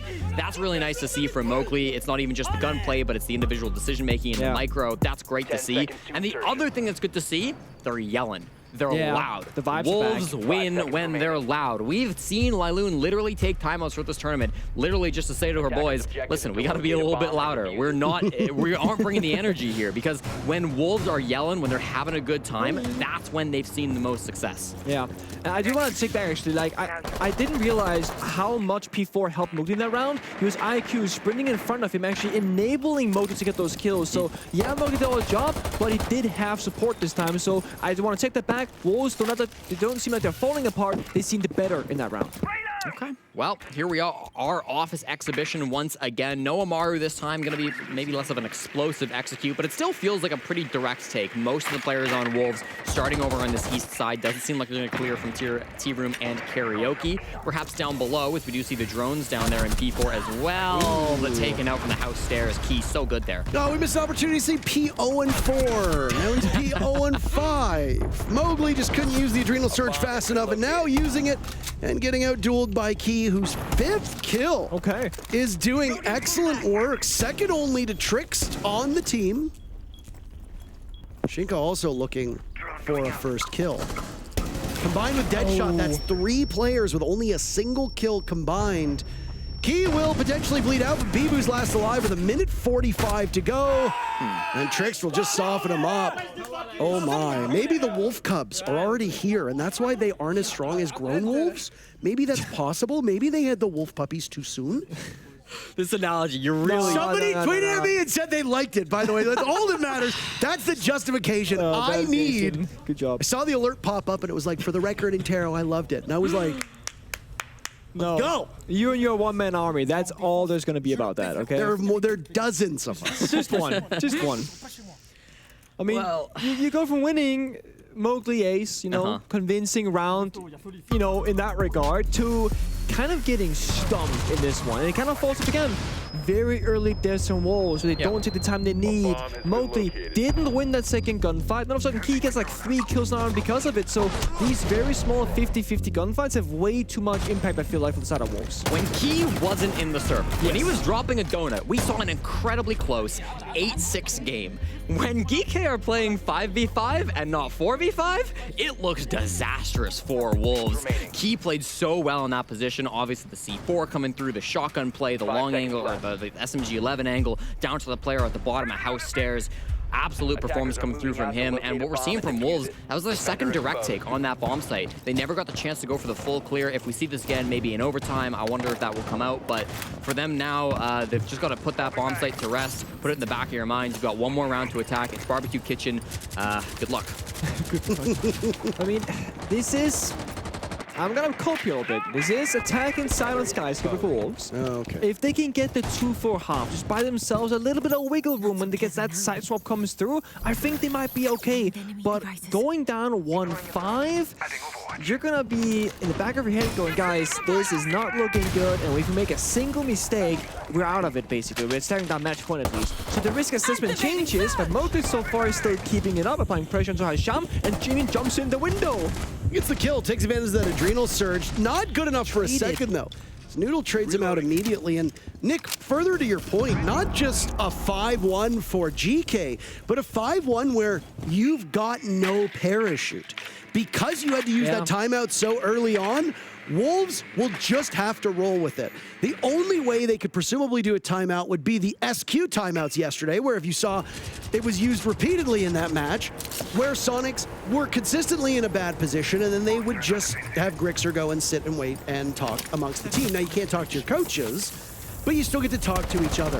Yeah. And if you're in that position, that means you're on match point if we're actually going all the way in this hypothetical, which for Wolves is terrible. That means you only have one more opportunity. If you're Sonics, you almost got there. I was actually watching Super Stream, and I was enjoying it very much. Came so close. For Wolves, you'd be lucky at this point to get that close.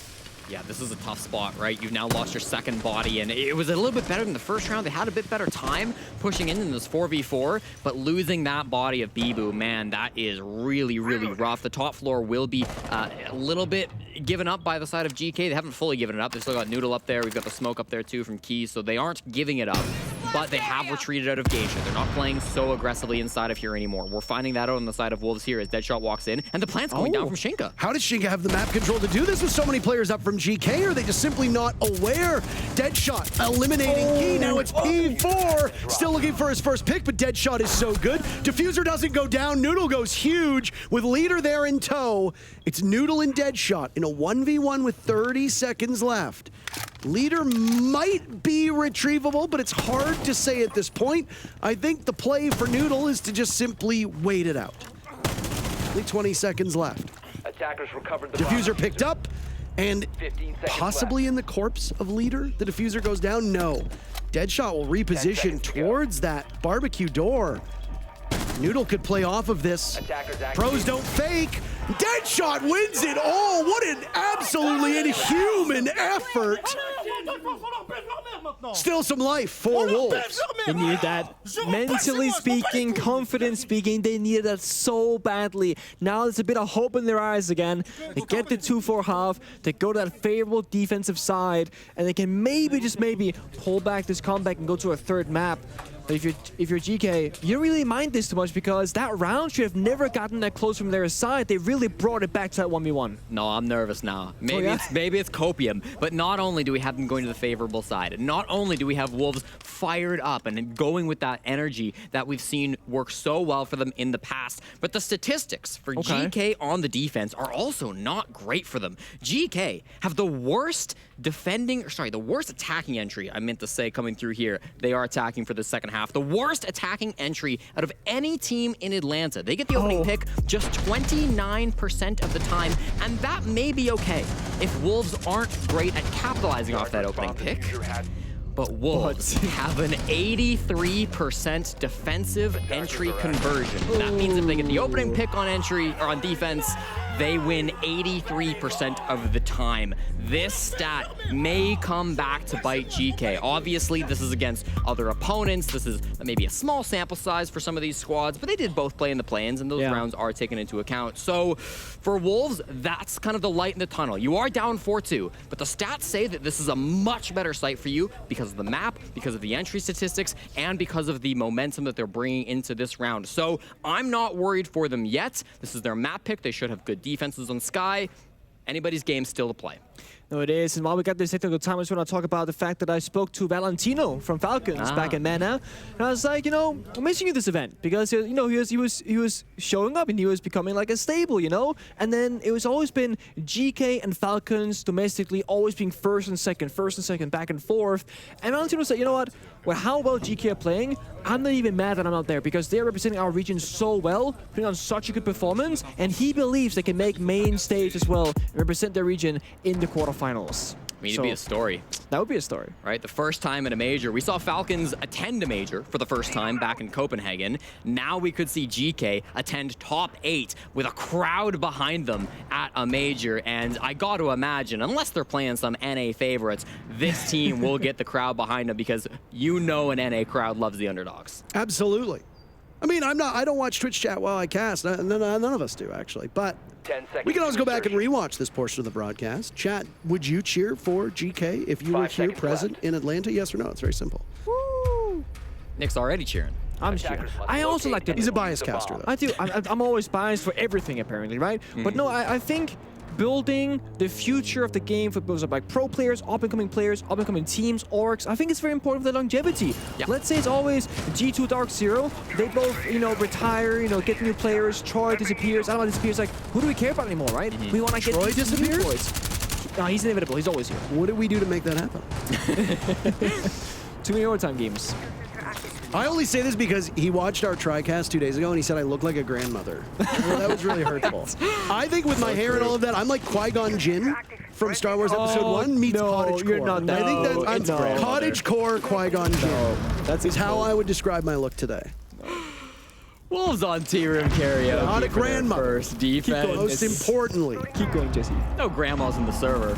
We've got a Geisha-focused execute right now with the defuse kit held by leader just outside of there. Hisham down below trying to work some magic. He's already used both of his grenades. Didn't find anything with them. Those are the half of the nades that have been brought by GK. They still have 2 more in the pocket of Noodle. Although I don't believe that he is down below with Hisham. Could rotate later. We'll have to wait and see. But, oh, he actually is down below. I'm seeing on the minimap. But it's going to be Shinka inside of Geisha to try to hold this one down. He's aware that nades could come below. He's aware his phone is ringing. Bibu, his phone's ringing too. This is bad. How is he alive? Hisham somehow dies to Bibu. Noodle now primed and ready with a nade, but still Bibu persists inside a pantry. Backed up, of course, by Mowgli now, who that delay was to get Mowgli back in the server. By the way, Bibu and P4 on the board now as well. 2 kills for P4 as he broke into that goose egg previously. GK, they slaughtered on their entry. Leader holds onto that diffuser. GK about to lose their very first attack.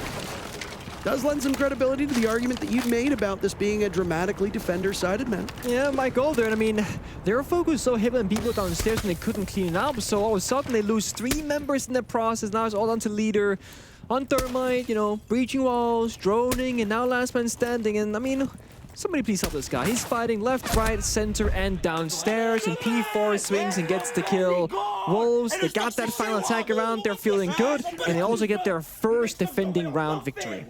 Yeah, I am very impressed with Bibu for winning that fight down below when he's literally proned. Hisham peeks him once, sees that he's there, then he fires, I think, 1 bullet, goes for the reload. I'll have to go back and see the replay, how many bullets were actually in his clip. That's either a problem of not reloading ahead of time or maybe misclicking his reload button. I'm not exactly sure, but regardless, that's a gunfight that the Finka should be winning most of the time. You saw him there, you had the phone calls ringing out. The fact that Bibu was allowed to persist, get another kill after that, completely opened up the round to come through from the Wolves. So rough one from GK you maybe would like to have back. That's the kill, which unfortunately didn't go the way of Hisham. But still, wow, Bibu's so good. Still, I think that on the side of GK, it's your opening round on attack. It's their best bomb site. It's okay. You just got to not let this momentum get a little out of hand. I have a question, Jesse. You were going through that round, early on when people first get into a confrontation downstairs. And you said, "Oh, on my minimap, I see this." Do we have a minimap here? Okay, it's a big map. Are you leaking some stuff here? No, it's not a leak. It's just we have another observer feed. Okay. And it shows us top down. Okay. Yeah. I was thinking maybe I was missing out on something here because the minimap sounded kind of delicious. They've given there. analysts secret tech that they don't give to casters. That's the key. Damn. I mean, I was an analyst back in Berlin Major, and I did not have that tech, so it must be new. Yeah, brand new for the Major. Damn. Okay. NA Major, and then Bias was the NA analyst as well. It is what it is. We're all NA casters, you idiots. Like, what is... I said analyst. We're not analysts. We're casters, like you mentioned. We have to analyze when we're in the game. Okay. So we're splitting hairs. So then why don't you ever? Oh, break this down, Parker. He's gonna marry the wall. Yes. Oh, but that hurts. Kill. It hurts so much. Fire throw there. Exhibition office for round number 8, of course. We saw the map play coming through. The castle barricades decently common strategy with the mirror window, then looking into T-Room as well. You really are just drawing a line down the map saying, we will not go farther than this, nor will you. The castle barricades and mirror windows make it very tough to make it on in. Keith starts to break down these barricades now, though, but look how much time we've already wasted. Minute 46 on the clock. We still have strong positions being held by both Bibu and the mirror of Shinka, so these two, whether they want to hold here for a little bit longer and then back off, or whether they want to take some fights and maybe make this even worse for GK if they win them, it's really up to them and how they're feeling. I love the setup. The castle barricades, the key bats, all of it. Just like saying, we're just going to sit in these corners and GK got to make all the first moves. And so far, they haven't really made it yet. Boost comes to Adrenal Surge. Noodle with the Gon 6 in pocket might look for an aggressive play here, but the thing is, what's the setup going to look like? We see 2 members on the balcony near the bomb side and 3 members on this geisha portion of the map. So very split down the attack. Waiting on that Gon 6 to open things up, and they'll have to deal with the Kiba barriers first. P4 eliminating Tricks. As Noodle is the next one involved over by Terrace, fighting that bar hold that's been established by Deadshot. Noodle throwing out yet another smoke just to conceal. Down goes leader. Deadshot finally finished off as Wolves hold the upper hand with 45 seconds remaining. Great use of the Yana smoke grenades from Noodle to get on in there and block off the line of sight from Bibu, who's playing inside of Drum. He didn't have the angle as the player jumped in the window, and now Bibu himself being pressured. The Maverick's still a bit of a problem that Bibu's got to deal with. Unfortunately, the defuse kit went down, jumping in exhibition window, so that's a problem they've got to fix at some point from GK. But still, I mean, with a good little positioning coming in from Noodle, I mean, it's not impossible here, and that's a great start. Excellent follow-up as Hisham gets some control over towards Dragon, and now sitting on flank watch, will not await anybody over on the side of Karaoke or T, though he does have a player close left in Bibu. Bibu's waiting for the cross, losing the duel. No, that's not how it's supposed to go. A frenzy breaking out as GK need to find the last kill, and they do so. How? Brilliant. Just how? And they rush on through. It's a bit linear, right? They're all kind of coming through from the one side of the map. They're all on Dragon's side, but it's okay because whilst they had lost the defuse kit, they understood the assignment. They know they've got to rush through the bomb site. And again, that smoke grenade from the Yana. Noodle used it to jump on in. That's a perfect use of that utility to get in and stop that pinch. This was a very similar push to what we saw from Wolves. I believe it was round number 2, where they're trying to get into exhibition. It's a direct take, and they don't have any distraction. They get slammed jumping in that window. There it is from P4, killing Tricks. That should have been the end of the push. That in many ways could have absolutely dismantled things because that's defuse kit on the ground completely alone. But the play from Noodle, the pressure from the rest of these players to get on in and take control of that site, excellently done, really well called, man. It might not have been called by P4 or Wolves that they did indeed have the diffuser case on the bomb set, because if they knew that, I feel like you could have played it a bit different. A bit more far back, a bit more passive, and try and play on the clock, because there was only like 2.5, maybe 3 seconds left when the round actually ended up being finished. And I mean, every single tag around right now for both teams on the half, they're so important. Wolves only got 2. One of them was a 1 versus 1 clutch. Geekay already have gotten their first. 1 more, and then are guaranteed at least to go into overtime. And yeah, the Noodle play with the smokes Lana bought them a way in. But more importantly, they did something that was like unorthodox. You can't really prepare for those things. And I think it was like a mid-round thing where GK said, you know what, we see an opening here, and it might get really, really messy, but it might also work. And sometimes all you need is a bad plan that everyone's following, because that's better than having no plan at all. 100% it is. And we're seeing a very similar strategy with the mirror windows and the castle barricades, drawing a line down the map. You're going to hold inside of Drum, you're going to hold outside of Dragon, you're not going to let them pass the T-room. But one thing that we're seeing now, which is a little bit different, we've got Mowgli down below on the Valkyrie, a pre-placed C4 actually put a little bit earlier in the round. Not sure if that's been utilized yet. No, it hasn't. There it is. Fine scheme. Brilliantly done. And that's a great little adaptation coming through. They didn't have last round. That's now started them off on a really good foot in round number 8 or 9. Yeah. The question now is, do they fall back, solidify, play those crossfires? Well, they're playing that middle line again where they hold Dragon, they hold Drum.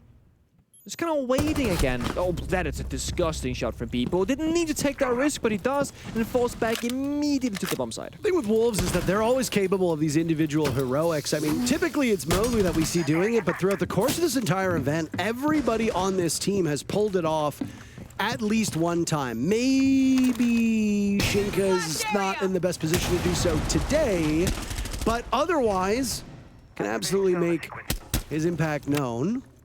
Outside of that, Wolves had established themselves quite well in the previous round, still didn't go in their favor. Through the mid-round now, there's patience exhibited from them, but they're still lined up to greet these remaining players from GK.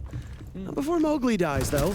And Noodle's got 2 nearby in drum. Deadshot to the right awaits him first. And oh my goodness, what a shot by Noodle, who might lose out on another player to the left. But no, there's a push-up coming alongside Noodle from GK.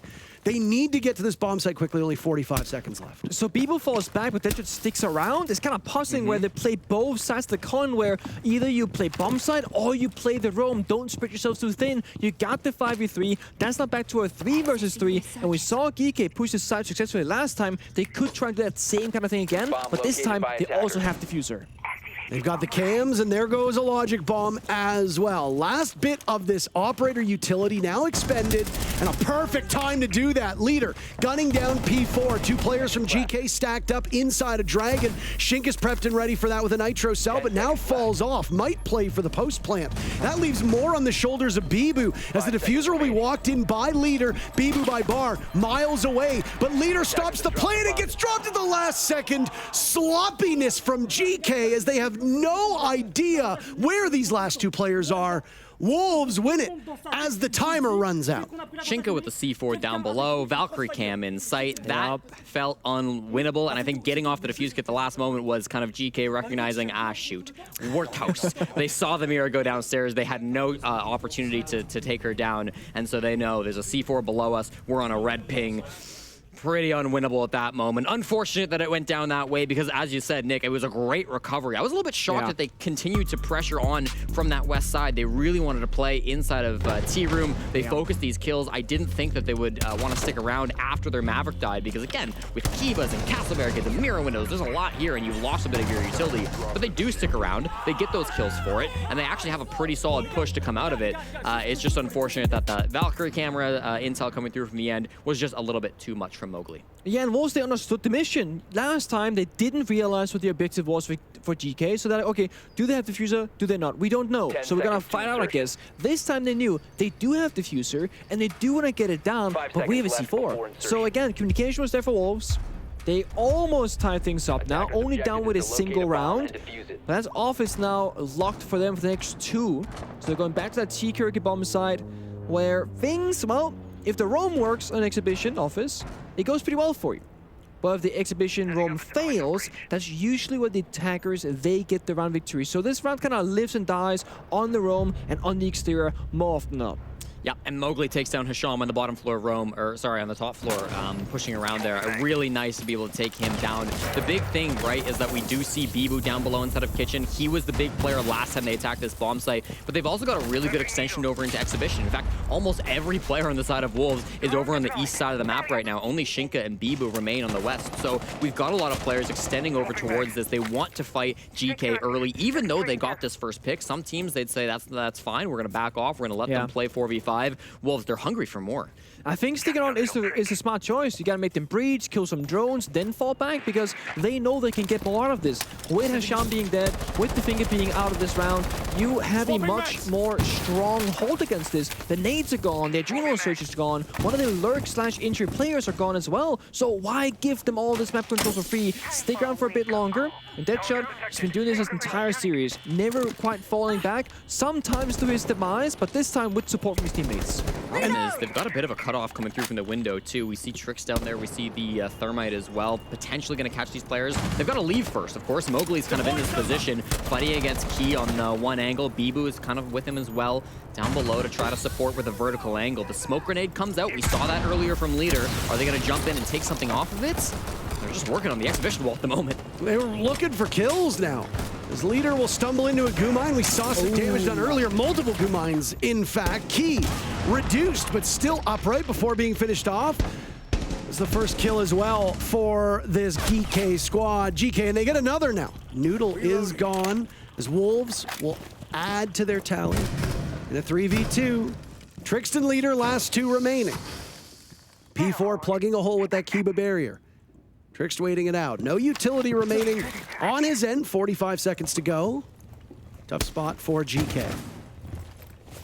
They left the defuse kit. They need to find all these kills. If they don't, then they're going to be in a really bad spot. Oh my! Hold on, there's life, and then there wasn't. Tie game between these teams as it really is a very defender-sided Skyscraper as we expected. Yeah, I think the big thing I've noticed from these last couple rounds is when GK just choose a push, they really commit to it. They do. Both of those rounds, we saw them face a real big problem. They faced, first of all, it was that kind of castle and Mira setup over on the T-room side. Then in Exhibition, they faced these really heavy roamers who were hunkered in. It was Mowgli, it was P4, bodies that they tried calling, and they just never retreated. And we never saw GK make the decision like, there's a lot of players over here on the east side. What if we swap west? If we go towards the bomb site, they're going to follow us, because if they don't, we take site, they lose the round. So if we just go put some more pressure on the actual bomb site itself, that could work out for us. Now, they had a good pinch coming through the south. They started to have that little bit of pressure coming forward, but at the end of the day, like, it wasn't enough for them to actually draw those players back, and Wolves full committed. They just never retreated back into those crossfires, and because of it, Wolves had enough of a man advantage that when finally the scuffle ended over on the east side of the map, there was no defuse kit and no bodies to push the site. Yeah, that round lives and dies on the roam, and that's usually how things go. But GK, they're usually so strong at adapting mid-round, like we saw when Noodle used to smoke grenades inside a connect or inside a jungle rather, just kind of by himself like a shroud of smoke to get into the bomb side. That kind of stuff is what we expect from GK. When they find these small gaps, these small adaptations, they didn't do that last round. Like you mentioned, they were stuck on one side, didn't rotate over, but it's Skyscraper. It's kind of time consuming to go from west side to east side. It's a very long map, if you will. So while GK's direct pushes have been pretty clean and pretty committed so far, it's a bit of a mixed bag right now. Not really finding success that often. Nice little bit of impact trick vertically from P4, and again, the castle barricades, the utility, right? Even the now Melusi Banshees being brought by Bibo as well. There's just more things stopping GK from kind of entering the building and taking these fights. The one thing I'll say about Wolves on this defense is, you know, they are playing relatively spread out positions. Nobody's over towards the east side, but you could isolate somebody. We saw Mowgli and Drum for a little bit, not really with the rest of his teammates. He's fallen back now to main stairs, though, so they can kind of play around Bibu. They've got Deadshot as well up inside of the... Oh, no. Up inside of T-Room as Noodle. Frost rework. Across Matt. Sorry, I just wanted to... just in case anybody didn't know... Gets himself back up and will be a little bit injured. Sorry, I interrupted your flow as action started to break out. Gentlemen, please proceed. Well, Parker, yes, nobody It's just died. a privilege to be here. He said it again. It's just a privilege to be here. For real. Yeah, we've got the top floor mostly forced out at this point. We saw kind of Mowgli still sitting on main stairs. Noodle has seemingly control of... Oh, never mind. Noodle's got control of nothing. He dies. Yeah. That's going to be him being taken out by Shinka. So this top floor, you know what? It is still a problem, and they don't have a great answer to it. They can't get in. They're pretty much all outside the building, still looking for a pathway somewhere, but they're getting shut down in the windows, in the doorways, in the breach as well. And no one's really aggressing from GK either. They're waiting for a swing, which, yeah, it's happening, but then when it does, Wolves win that initial gunfight again. This time it's key to die is you're being rebuffed. There's no step that you can find that is safe inside of this building whatsoever. And I mean, when you've got the favorable side of the map working for you, then you just need to let it do its thing. And I mean, Skyscraper so dominantly in favor of the defenders. Wolves are proving just that. Final 35 seconds and GK in a 3v5. They had a lead. It looked mighty good when they were up 5-3, only 2 rounds away from securing main stage, but that stage is getting smaller and smaller as these rounds go on. Ashom gets his team on the board, denying a flawless round for Wolves. There might be a chance now with Mowgli dying, but they'll have to be quick with only 10 seconds left. Crosses will be held by Wolves as Leader and Hashom need to get into the site. Leader with no information, sees one, can't outswing the Frost of Shinka, and now it's Hashom to let the timer run out. Wolves move to map point. Again, we're seeing the Valt cams come into play late in that round. We did have dead players always on those cams. watching for where the push was coming in and the late execute. It really feels like Wolves like to have a Velt Cam somewhere in sight, just so that they know when things get scrappy, they have that advantage to fall back on. They're going to have a bit of an intel advantage coming through there. And I think this is a smart timeout from GK. Something is not going right on these attacks. They're always fumbling, stalling out, not able to get the early advantage. They've got to find a way around this problem because round after round after round, Wolves are presenting it and there's been no solution. But so I agree that it's smart to take a tactical timeout, but it's 5-6 if you're GK. Is this not a little bit too late possibly? You might only have one more attack round, then it's over, and the attacks, well, they never went well. They won a single round, kind of a clutch round where they pushed through right without diffuser, and that was it.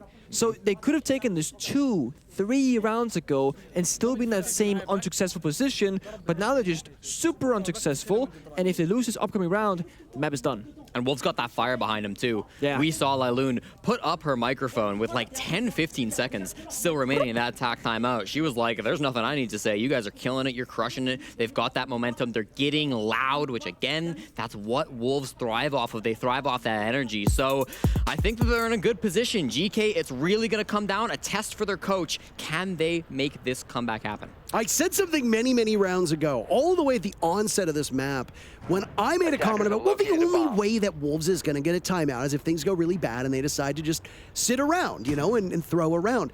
The one thing that I omitted to say was if GK throws a timeout, then Wolves also get to benefit from that. Yep. At the time, it was 4-2 in favor of GK. It didn't look that promising for Wolves, but we were waiting the results of this second half to come in. Well, guess what? They've come in, and they are fantastic for Wolves at this point, setting themselves up to go 5-1 and close this out without overtime. Because GK have now called their timeout, Wolves get to benefit from that too, which might actually be quite good given the circumstances that they're in. GK have had some serious struggles on their attack. I genuinely don't know what they can do to improve it through one round. No, when I see a tactical timeout, I really want to see like a big change in like operator lineup or spawn positions, because I want to see the coach saying, guys, let's go for this one-off strat, let's change things around, because this just kind of leads me to believe it's the minor details they spoke of, right? You know, maybe getting up and killing a certain position, you know, setting up a crossfire somewhere, doing a certain drone thing. And I just feel like if you're losing all these attacking rounds, a bigger change is going to give you a better result than these minor small details, because we always know you might change up your drone or something, but Mowgli's still going to swing you. If you lose that gunfight, the result will stay the same.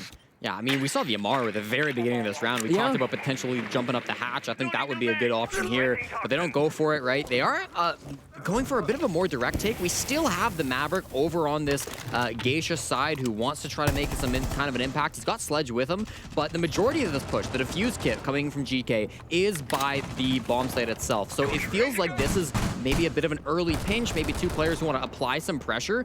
And they've kind of rotated up towards the north-hand side. No, they're pulling some players over here. I think they will once again try to clear this castle and Mira setup. Yeah, going a bit back and forth, and I think this is like phantom pressure. Start somewhere, go somewhere else, and then back and forth a little bit and keep Wolves guessing as to what's actually going to be happening here. And they almost get a kill because of it, but Mowgli, unfortunately for GK, he gets out live. It's the slowest round when it comes to time so far on this second half that we've seen. Usually somebody is dead at this point. I mean, I hate to curse them into it, but it just happens with leader dying. Noodle has flushed out some of the hallway. Shinka cannot play off of this position, as now this karaoke and T portion of the map has been lost, though the bomb site is not over there. That's the focus at the moment for GK. 55 seconds. They're committing to holding this too. Like, we see Bibu again in an aggressive position right on this wall. It's going to be tough for him to get out if he wants to now, although maybe, no. He sticks around a little too long and he gets punished for it. Overtime could be coming, friends, but Shinka says, no, we want Oregon to seal the deal. And for the first Middle Eastern team to ever play on the main stage, they'll need to win this round to try and do it in 2 maps. Only 30 seconds remaining. Mowgli will chase one off of this position on Dragon, still not moving himself out of that spot, but down goes Shinka. We're even at 20 seconds now. I'll have to beat this pace. Hashom over towards Dragon. Key walking through Terrace. They'll pinch on out, but the Azami of Deadshot is poised, primed and ready. Time not working in their favor. Hashom goes as well. It's all up to Trix, who dies. Both teams winning their own map. A 5-1 second half for Wolves.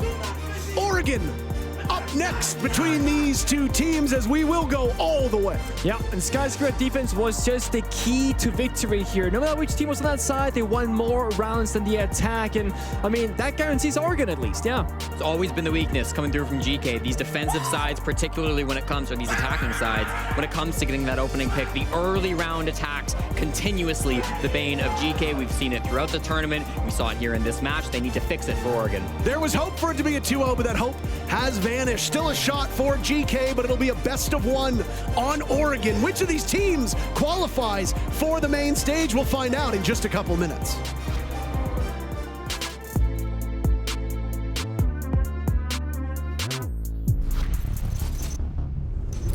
Hi, I'm Joshua Mills, and this is Siege Intels. Shields have the power fantasy to transform you into the bulwark of defense for your teammates throughout the round. They can also help you take map control, hold angles, keep your opponent's attention, all while opening up windows of opportunity for your teammates to make that perfect execution. The current systems of our Shield gameplay do not embody the player fantasy that we're trying to achieve. That's why we're reworking those systems and resetting the foundation of what it is to be a Shield operator and who can be one. It is and has been a long process. We want to change their use, but without breaking the current state of the game. And this is why we've decided to move this feature to a later date. But you can help refine this change in a special test server next season. More information will be shared at the reveal panel. Tune in.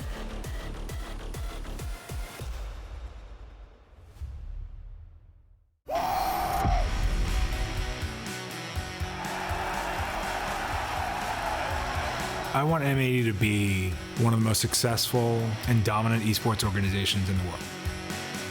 When the manager Golden reached out for a coaching position, I thought, why not? What could hurt? You just got to take their soul. Like, you just got to destroy them. It's definitely better to let the player do the talking, but tend to stay clear of the people that have big egos. Energy carries everything into winning. This is Rainbow Six at its best. Try not to hold on to revenge too much the past. If we were to play them again, it would just be like just that urge of competitiveness to beat them. We know our potential, we know what we are capable of. The opponents could definitely take the title from us. The past is the past, but in the moment you have everything you need to do to be better.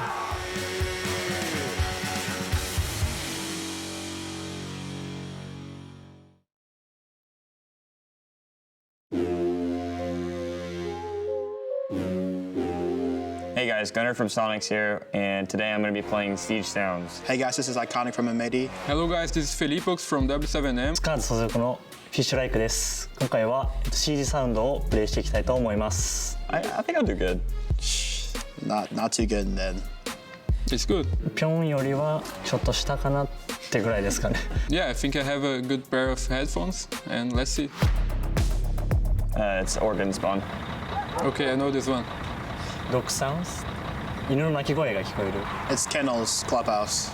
I hear dogs bark, and this is the spawn of in the garage of the clubhouse. Clubhouse, the like front spawn in clubhouse. My final guess is clubhouse. クラブハウスのガレージ側の外のリスポーン地点のとこっていうんですか。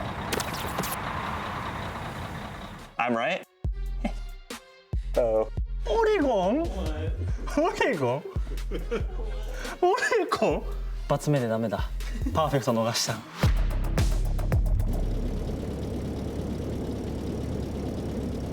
ょっと難しいな。I hear like bugs, like the sound of bugs. I'm going cafe. Final answer. I don't know the map. I heard a bell at the end. That's the only map I can imagine a bell being on. Dun, dun, dun, dun.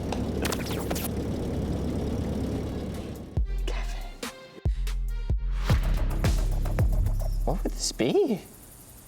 なんか虫の音みたいなのが聞こえる。Chalet? Is it consulate? It's just like the wood sound. Maybe now it's clubhouse, because clubhouse there are police cars. I'm gonna lock it in with consulate. なんかこういう音いろんなマップにあるから。That was not right.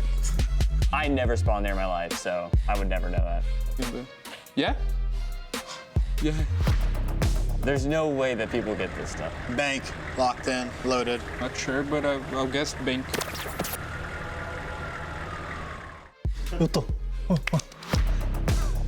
I hear a kid scream in the background. Chalet. Chalet. Chalet. Chalet. I got to. I don't know about the others, but really hard for me. All right, guys, I had a lot of fun playing Siege Sounds. I had a lot of fun playing Siege Sounds. I had a lot of fun playing Siege Sounds today, and see you guys at the major.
Well, just like the desk predicted, the French decided not to surrender on map 2, and we needed all 3 to determine which one of these 2 is heading to the main stage in Atlanta. I always love it when it comes down to a third map because you really don't know what to expect. But so far, both teams have picked their own map picks up, and now we got to go all the way.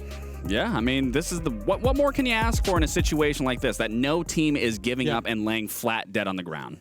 I feel like every single best of 3 at this tournament, not just this one specifically, has been so good. Oh, yeah. Like, I want to see them on main stage, never mind at the I know, Swiss I stage. wish it was main stage. Could you imagine a crowd behind any one of these games? I know, the energy these guys would have. I don't know. They've got it already. If the Americans start rooting for the Europeans, I think something has gone horribly wrong. We just need production and staff and admins just all screaming in the background. Yeah, that's what we need. That's what we need. Include them a little bit more than what they are. Speaking of the screaming, as soon as this game was done, we heard Bibu and Mowgli screaming war chants and things at GK about the way that they played that game. This one was really, really close, but very clearly in the end, GK just did not have the skyscraper knowledge. This was a beautiful ace from Mowgli. I think you were saying that this was the first. I don't know. This was the first. It's one of the first. I swear there was another one earlier. I mean, I don't know. I was just going off what people were saying that this is the first ace in the Atlanta Major, which is crazy to think about because I feel like aces have kind of been very common in this sort of meta and play style. Yeah, I think, GK started out well as well. In terms of this aggression that they had on the defense, there's always going to be an element on defense that you can make aggressive individual plays. Now, obviously their style relies on that, their whole style, attack or defense. And I think the one thing that Wolves did really well is they layered themselves and their utility to not allow any GK players to make those individual plays. And I think that's what we were seeing. We're seeing a lot of Legion, a lot of those kind of trap operators that you can play off the back of, and Wolves did that very well for me. You were saying earlier Mowgli didn't have a pop-off game. Homie went 16-10 this time. No, and I know, in the beginning he was having a slow start, and I was talking about his team really needed to excel and really step up, and they all were, but Mowgli just decided to be like, all right, guys, get back in the backpack, climb on in, I'm gonna end this game right here, and he definitely did that. I mean, it was still a team effort all the way up until that point. Let's talk about one thing that it was Bibu who was screaming as soon as that game was done. You guys know one map, maybe two, but there's 9 of them because we have to have a 3-map series here, and they've never played a best of 3 before. How significant is that? Yeah, it's very significant, and I think it's also in reference when we talked about the map bans. And I said at the time was that the trade-off for GK being able to pick into one of their favorite maps, Nighthaven, was that if we got to the later end of this map veto, we was going to see Wolves on 2 of their best maps. We was going to see Skyscraper and Oregon. And I think the Wolves boys knew that, and I think that's why they were screaming it, because I think they're trying to reinforce to themselves and to their opponent that they've got the advantage in this map veto, because Oregon and Skyscraper, 2 of their favorite maps. Well, so looking at this last map, I mean, yes, Oregon again, very default map, but they originally, GK lost to Los. It was a very close one. It could have went a lot faster, being maybe like a 7-1, 7-2. And then also same situation with Wolves losing to, I was going to say Pasha specifically, but Virtus Pro, VP losing to them. So are both these teams going to take from those losses and really implement that in this game? Yeah. Or are they going to still run into those mistakes that they were having in said games? The one thing that I will say is that Wolves have bounced back since that VP game. True. They've played Oregon a couple of times. To be honest, they've looked great on it. It's one of their favorite maps. So I would certainly say, we said we thought it was going to map 3. I think now we've seen the first 2 maps, I would probably just about put Wolves in the ascendancy. And the reason why I want to use that comparison, obviously they did beat M80 on that map, but now this is playing against Mina, and they have, I believe Titan said these guys specifically play a ton of scrims against EUL teams, so they have that general consensus of how EU plays. Yes. But I think for Oregon, because these guys are going to be playing on defense first, is that like it would probably be the preferred side for a slightly weaker team or a team playing with a sub anyway, because like we said, defense may be a little bit easier to coordinate than attack, but once that side swap happens, Wolves might be in the driver's seat. Yeah, the nice thing about getting defense on Oregon, you can almost, on some maps, you can almost guarantee a win, which that win would be coming from basement. Right, so then you have that automatic win already in your head that you're already securing around. You just got to figure out where on those other sites that you can come away with those wins or do something different here in this last map to really surprise the other team. All right, these guys are going to have a bunch of nerves, right? Well, I mean, Wolves have been in this position before. They've been on brink of elimination, but for these guys, again, this is the last map before the brink. This is it. All right, you boys ready? I'm ready. We're ready. Let's do it. Parker, Pengu, Jesse, take us home. Thank you, Jacob. We will indeed. And home's going to be Oregon today as these 2 teams battle it out. One will go to the main stage top 8 in Atlanta. One will be headed home. It's Wolves coming up against GK here on the final map between these 2 squads. Defensive sided series so far. We'll see if it keeps track on Oregon. GK start on D. Oh boy, I mean, I was watching some GK this morning, prepping for this, and I was watching them on Oregon. And they were all over the place, flying around on attack, on defense, looking for kills, bombies, and really applying so much pressure everywhere across the map. But I think that Oregon is going to favor GK a lot more than both Nighthaven Lab and Skyscraper, because now they're allowed to really be fluid on the map, and someone like Hashom is really gonna shine through, I think, Noodle, Leader, so the whole team and how their philosophy is when Leader is calling for these guys. Says, guys, start on the strap, you go here, you go there, play together, do your thing, and make that magic work. Operator bands underway. Nomad. An interesting ban from GK. Really not something you see. Right out the gate. Maybe to stop some of those flanks that you see coming up from basement off to the times. That's going to be kind of where we see that being played out. Might suggest that GK are going to go for a bit more of an aggressive play style, maybe roaming in the basement whilst defending top floor. Yeah. Theory crafting a little bit here, but you never know. And then like a Brava ban coming through on Oregon. Nick, why? I mean, it's the counter intel, right? We saw Geekay play Brava on Nighthaven Lab a little bit. And yeah, okay, you can say, okay, Brava's banned. What about the Twitch? Well, that's true. You can always play the Twitch, but it has not been the case as of yet. Maybe it's the weaker gun, lower preference, whatever the case might be. I like these more target-oriented bans because Fenrir, for example, just kind of banned time and time again, where neither team wants to deal with that operator. They both want to have free, clear entryways throughout the building where they can see and take those fights. Yeah, all of these bans as well. We've seen both of these teams play Oregon once throughout Atlanta thus far. Wolves banning the Kaid is the only repeat ban that we've seen before, so clearly they're not too thrilled about running EMPs when they want to attack that basement. Yep. Just get it out of the way, not something that they want to worry about in this map, and so they won't. They'll start on an attack here as we go downstairs. A lot of powerful operators still up, of course. Mira can be really good for this bottom floor. We're seeing her being played right now. Souls will be active potentially for some of those basement roams if we see them, which again, maybe you'd like the Nomad for. However, it's not going to be available to you.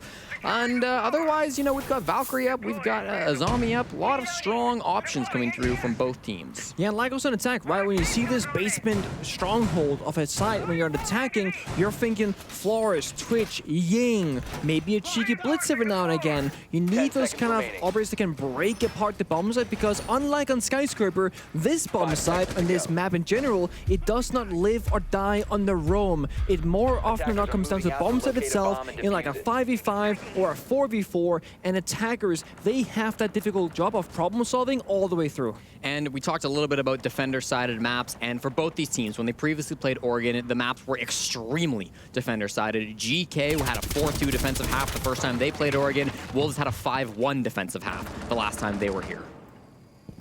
All right, well, for those of you that have not necessarily been following along from the beginning, what is at stake in this particular map is a spot on the main stage. 2 teams are left to secure the final 2 spots at the Atlanta Major main stage on Friday.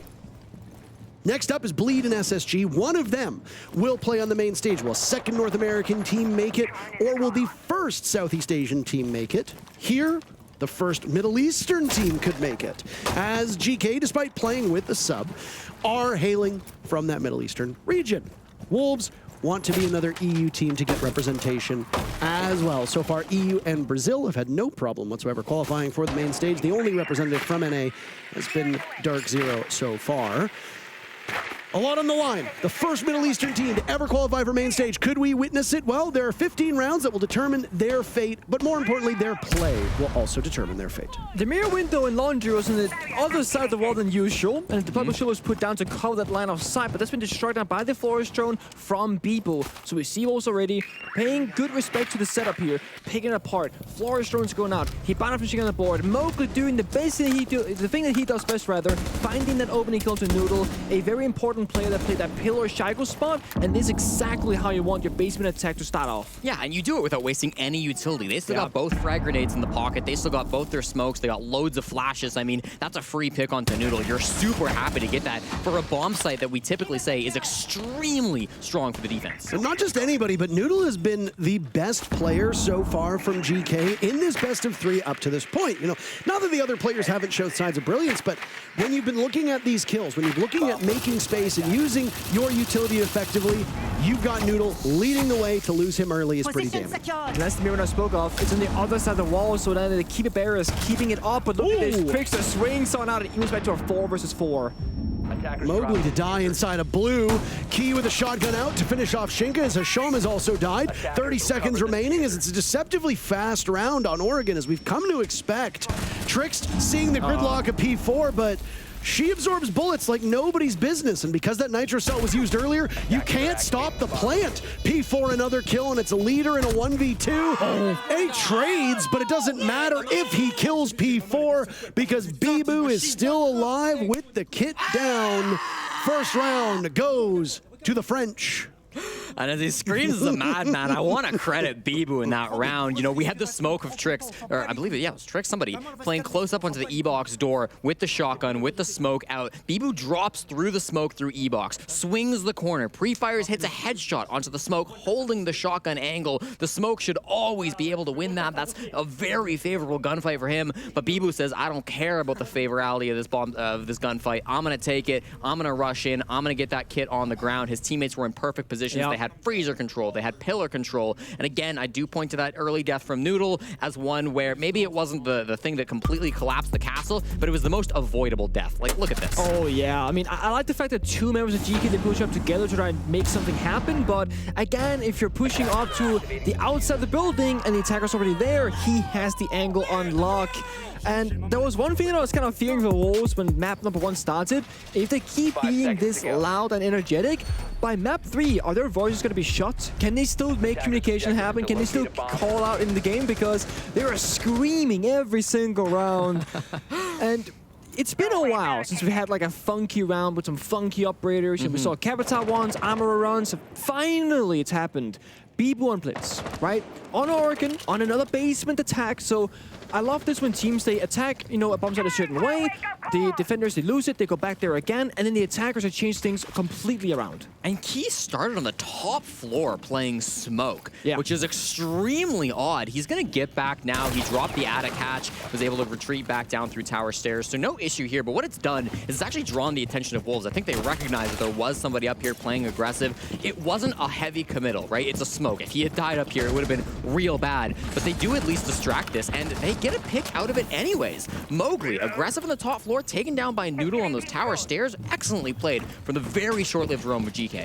Bibu's following up very quickly with P4 in tow. P4 already doing better through one round on Oregon through the vast majority of that Skyscraper matchup. So as you can see, the ebb and flow that goes with these games, just as we saw back in the very first map, Key didn't get a single kill, period. Already got one through the first round of Oregon and did significantly better as well, if memory serves me correctly, going positive or close to on Skyscraper. So depth for both of these teams, a very common thing to see. Yeah, this is almost the first round replayed, but it's flipped now. The defenders get that opening kill. Mowgli, who got the kill into Noodle, now died to Noodle instead. And again, now it's on to Bibu, I think, as that initiator to just drop the hatch and go for the picks. Always nice to see those hatches blow in synchronization, but it's a joint effort. Shinka so far the only kill for Wolves through this second round, and a second attempt on defense on the same bomb site. GK wanting to go back down to Laundry Supply Room so quickly, and with Bibu being the only one left alive at the tail end of that first round, I think they thought it was close enough. We can make some small adjustments and prevail. Right now, if you're betting, it's good to bet money on GK as they double up in a 4v2. Yep. Toxic Babe again, forces Shinka out of where he wanted to plant. He's really exposed now, actually, in the bomb site. Key or Trix could maybe get an angle, but he goes deep. That's a nice little position from him. Noodle in the back lines finds a big pick. Third on the round from him. Now it's just Shinka in a terrible spot. 1, 2. Hold on. Trix 3. 4 kills coming through from Shinka. It's just Leader now in the 1v1. Can he find this frag? He's got the bearing 9. No! Leader clutches it out just barely. Almost the ace, the play of the map, but not quite. You know, Leader did something very small in that 1 versus 1. He kind of sat back for just a second, let the adrenaline kind of slip away from Shinka there, and then went for the swing. You saw Shinka's face there, just kind of back in his chair, saying, oh, I had that, but then he didn't. What a phenomenal attempt of a clutch, but realistically, it should have never been that close. Certainly not. No, and I mean, while that was an unbelievable effort by Shinka, that one in particular, the zoom-in headshot, I do want to say I feel like in some ways he misplayed that final engagement. I don't know if you need to go for that level of a wide swing when you know where their position is. I don't think he was in any imminent danger of getting swung from that laundry area. Do you disagree with me? I don't. I think you're absolutely correct. You were making faces. No, I was just... You were making faces. It was a fun round. I mean, I'll put the devil's advocate then, because I think when you're in a 1 versus 4, for example, 1 versus 5 or whatever, and then you get, you know, the first kill, the second kill, oh, whatever, not a big deal, but it comes down to the 1v1, your brain goes, wait a second, this is all of a sudden a winnable position, oh snap, I'm nervous, right? And if you let yourself kind of, I don't know, I think if you just sit on that for too long, you start shaking in the 1v1. So utilize the adrenaline, the hype that you have, and go for that moment, seize that opportunity, and sure, it might have been the quote-unquote wrong play because he didn't win the gunfight, but let's say it played up for 20 seconds longer, Shinka starts shaking, losing that confidence, it falls apart. Life as a support player, you nearly clutch. The adrenaline is pumping. Now get on hard breach, grab that defuse kit, and start droning, boy, because my God. Round 3 is underway. And of course, Wolves, they'll be attacking onto the top floor now. Here come the drones inside of Armory. There is a nade from Mowgli. Actually, this should land. It does indeed. Brilliantly played. The intel there. No shot. He gets 2. Leave. Hasham, a terrible position. So close. He still might die. How is he still alive in that position? Goodness gracious. It barely is. It's 1 HP. Wolves, though, I mean, they go 1-1, right? But they've already beaten 1 basement bombs on an attack. That's what we kind of gotta look at here. When you're attacking Oregon, how many times do you win on the basement attack? Because that defines the half They're in an excellent position despite being on even ground tier numbers. And now on this third round, they got the opening kill, almost got a second, and they still got P4 in the lurk on side of big tower as well. That's why you don't really see people playing inside of Armory. The vertical play is so bad. P4, wait a minute. He's got a free opportunity, but he missed the shot. A little bit eager on the trigger. And a little bit early means that he's going to miss out on that kill. And Leader escapes with his life, potentially to late reinforce this too. Oh yeah, there it is. It's just like, when you only got 4 members alive, you can't hold onto the entirety of the map. So you got to reinforce something off and kind of pick and choose what you care about the most. Funny enough, though, it's Hasham, Armory, and Trophy. Noodles at the Master Bedroom closet, actually. A crossfire being established to hold onto Master Bedroom. Yeah, this position from Noodle, a little bit risky, but you are in the 4v5, so you kind of need to get a little risky. Mowgli, I believe, knows that he's in there. He's holding the angle. Really a game of chicken, but Noodle doesn't have a whole lot to gain as he's just sitting in here. Mowgli, I guess the time is ticking on down. A lot of the players in Wolves have actually rotated over towards the big window side of this. P4 droning up the white stairs. They're actually completely changing what this take looks like, and they're actually getting ready to jump on in. Just under a minute to go now with the Mowgli needing to push up through Trophy to start to apply that pressure across the way, but Noodle will have that angle covered. Shinka dies, a 4v4.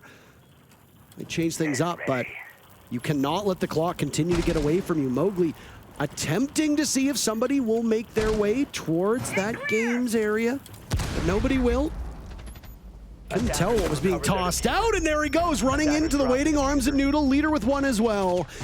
Wolves tripping over themselves as now it's Deadshot on white stairs. Last one standing for Wolves. No way to do it based on time. And it's the Deagle from Hasham to get the final pick and give GK their second round. It looks so good for Wolves, though. They got the pick, a lot of damage to the Hasham, and I think the rotate adaptation was quite good. Going big window, going wide staircase, having mode to capture on the Master Bedroom balcony, but nothing really happened after they rotated. It was like Shinka or P4 dying outside the big window, and it just kind of they fell flat. Nothing happened afterwards. No clear sign of engagement, no execute, no flashbangs went out. I'm not entirely sure what the plan was there for Wolves. Well, I'll tell you what the problem was. We had Shinka alone outside of big window with the fuse kit in hand. Leader goes for a massive swing, absolutely puts him into the dirt. That means the fuse kit's cold on the ground. Nobody else is there for a good maybe 15, 20 seconds. Bibu eventually rotated over. He eventually picked up the kit, and what happens? Leader swings again. He takes them out one more time on the big window angle. The fuse kit was never in their control. They had some pressure white stairs, but ultimately with that kit cold on the ground, GK knew they were in a really strong position and easily able to convert that top floor round into a good win. So despite the fact that they really had a good start on the Armory side there from Wolves, that switch over to the dorm side where they were trying to go into the big window, it just didn't find success. And that's the thing, like, it's a good adaptation to make because it makes sense on paper, but it is harder to attack that side of the map. So you hope that it's weak, that it catches them by surprise, but it didn't. The thing on Oregon is, it's one of the most played maps historically throughout all of Siege Pro League. So any team can play it, a ranked stack can play it. Catching opponents by surprise, that's difficult to do, especially about like an Amaru or a Blitz or a Lion to kind of speed things up tremendously.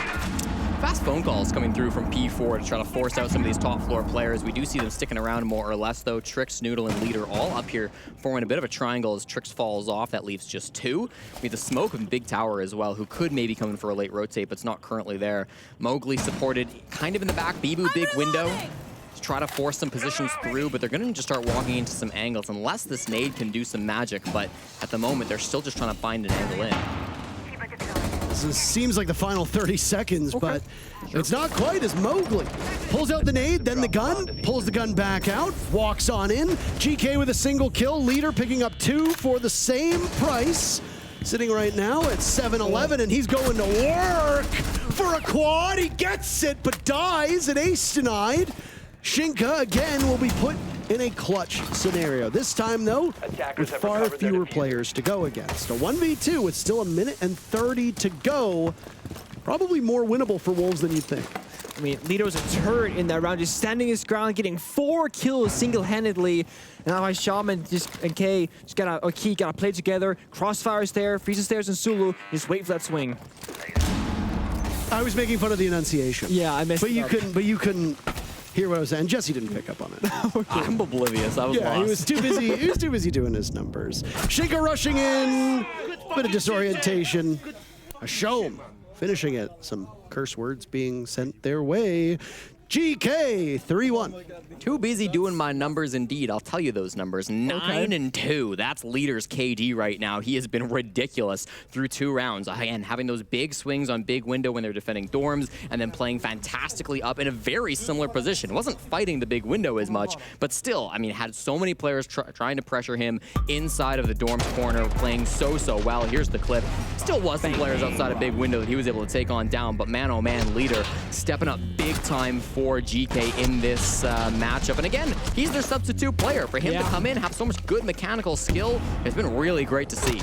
I mean, they also showed the outlines there. Wolves were a little bit separated on that push. It enabled Leader to initiate the 1v1s 3 times in a row. If P4 on the white staircase is a little bit quicker, it's a crossfire that should guarantee a 1-for-1 trade, but because of the small mistiming, it's 2 separate 1v1s, both of which Leader won and traded in that scenario. So small things with massive impact. So from a side percentage point of view, Oregon's a really weird map because you've got the basement, which is so strong for defenders. You've got top floor, which is pretty good for defenders. And the other 2 bomb sites statistically are really tough for most teams to defend. The fact that we've seen Wolves now fail to attack onto the meeting room bomb site is a little bit worrying, and it may set us up if GK, they go basement here, they go dorms in round number 6. A 5-1 split is really in the cards for GK now. Wolves, they've already won 1 basement attack. Not really the start they're looking for. That's actually exactly the start that happened when they lost their basement attack. Yeah, I think you cast a curse in there, JC, because that's usually what that is. And Mowgli always in the first battle, winning or losing it. Ayana, not the biggest loss of operator these days, doesn't have that set of grenades any longer, but you still lose all that fragging potential, the power that Mowgli brings. And the thing about Oregon is, it's hard to find a kill elsewhere. We see Defender hiding upstairs. They know there's somebody not where he is. That's a messy one. He goes to the runaway instead. Could have just, fought it out, but didn't. Yeah, so we saw this roam from the smoke top floor from Key attempted in round, I believe it was round number 2, and he fell off really quickly. He decided to back off. This time, his teammates get the kill, but he doesn't really have the space to retreat back through tower. They shut that down really quickly on the side of Wolves. Honestly, I know this might seem very simple, but if Mowgli dies early, I think that's a huge win for GK every single round. Yep. Obviously, we saw that almost clutch by Shinka earlier. Bibu's popped off a couple times. Deadshot had moments of brilliance as well on Skyscraper. But the win condition for Wolves is really just as simple as Mowgli staying alive, getting a couple early picks, and setting up the rest of the team to do the job that they need to do. If Mowgli's not there to give their team that lead, that early space, then the rest of the team seems to struggle to recover. And look at that. P4 not droning out. Nobody's seeing the position that Noodle was in. Now Deadshot very quick to follow up, but again he's going to do it with limited intel, and he can be swung from both sides of basement. 1 by Pillar, 1 from Harry Potter. Deadshot softened up, still not able to find his first kill. Really tough spot here. Yeah. I mean, what do you have to work with at this point? You do have some flashes, some smokes, I suppose, but what? Okay, you'll take what's free. I'm not sure about the prone peak there, I gotta be honest. But hey, sometimes try and catch opponents by surprise, and sometimes you get got. Hey, Deadshot's in the land of the free right now, okay? And he's just learning from the best, because NA gave up every single game so free as well. Oh. Yeah. Tough. Unrelated, we cast SSG next with Bleed. Yeah. For that last shot. Could see, again, we could see one of those 2 teams, including a second NA team, make it to the main stage. Leader, relatively easy kill on Nishinka, knows there's somebody else inside of Freezer. Huge round from Leader, goodness gracious. And what do the numbers say now, stat boy? Numbers now say 1, 1, 2, 11 kills, 2 deaths coming through from Leader after that round. Ridiculous performance from him. Those last 2, not the hardest earned, but he gets them regardless. He's in a really smart position to find those frags, which I think is the key thing for him in that round. Really aggressive defense from GK. Really odd operator lineup. That really felt like a defense that could have been punished. I think if Wolves were a little bit sharper on those clears, maybe they were expecting some of those maybe more aggressive swings. We saw the 1 prone swing down the basement. But we also saw Noodle continuing to swing around that pillar door or pillar side of things. Tower stairs, if you're able to hit some heads, I'm not saying it's the easiest thing in the world, but there were opportunities for Wolves to claw that round back. They just never took them. Yeah, and I think the reason why a tactical timeout has yet to be called is because things that are going wrong for Wolves here are pretty small and easy to look at. I think the players recognize that. Lilo and the coach, they recognize that too. Because in the previous round, it was like the bait play from Geekay, hiding a big tower, playing for those crossfires, finding a free kill here and there. That's all you need in a basement defense. So Wolves, again, they're losing to such small things, not joining a corner, not having two bodies in the same location, losing those small individual gunfights. The rest is actually pretty clean from them. The grenades, the utility work, the droning, the entering has been pretty good, besides Mowgli dying twice. But then, like, the mid-round, Geekay always has, like, a little bit of a cheese strat hiding in a corner, or rather, punishing Wolves, should I say, successfully. Yeah, and I will say, I gave some copium back in Skyscraper when I said the defense is very strong. We can see the same thing. The stats are still the same. We see Geekay being the worst attacking entry team in the tournament, and we see Wolves being extremely proficient at converting defensive opening picks. So, you know, when we swap sides, even if this is a 5-1, it's not over for Wolves. I think the big thing is going to be, can they keep that momentum up? Can they keep the mental going? Can they keep yelling and barking in the studio as they have been? Because when we swap sides, this half's gone. Oh my. Well, that might be what you need to get the momentum What did I say in rolling. the previous round? What did I say about Mowgli in the previous round? I don't listen to what you say. He was like, when Mowgli gets to kill big win condition, that's how they can... Oh, yeah. Yeah. They live, So you do die. I'll listen to what Nick says. You lie. He'd say, yeah. Guess what Mowgli did there? He got that grenade kill, baby. Ah, great. I mean, we always praise him for being a good gunner, but his grenade usage has been phenomenal so far in the series. So many grenade kills, and Noodle now, again, just looking for those openings, proning below a window, seeing anybody comes around that area of the map, but they don't. Wolves, they played smart. They're playing far back, droning, holding angles, expecting aggression somewhere, and not really risking dying, because last time they attacked this bomb site, as you said, Jesse, they got swung in that big window, and they lost because of it. So with a minute 23 to go on the side of Wolves, I'm a little confused what this push is really going to try to accomplish. I assume they're all like kind of big window side. They're probably playing down instead of showers. We have Mowgli going to go for a bit of a pinch here over into the armory. Key's job is going to be to deal with that. He tosses a C4, doesn't find it. With the rotate from Mowgli happening to go over towards armory, he finds another Kiba over here. Noodle on the white stairs though. Or sorry, Hasham finds Deadshot instead. That's going to be a big pick. Absolutely, and Deadshot has not really had the performance through this first half that we know he can live up to. Hasham being potentially pinned down as that drop is going to come in. Shinka dies, as does Mowgli. Hasham's patience rewarded now as Bibu inside of Attic has tons of bullets in Ying's LMG and 2 Candelas as well in back pocket, so he could potentially flush his way towards the next step. But there's a shotgun waiting by the door. Hasham, a big 3-piece. Up the main stairs he will go, armory stairs for a quad kill. Will he let somebody else take it? Right now, I suppose, Geekay just wants the kill, doesn't matter who does it. Hasham is rushing in to try and do the job himself. What the hell is that? Key gets the final pick. Hasham wanted it so badly. Jumping around like a jackrabbit inside of Attic.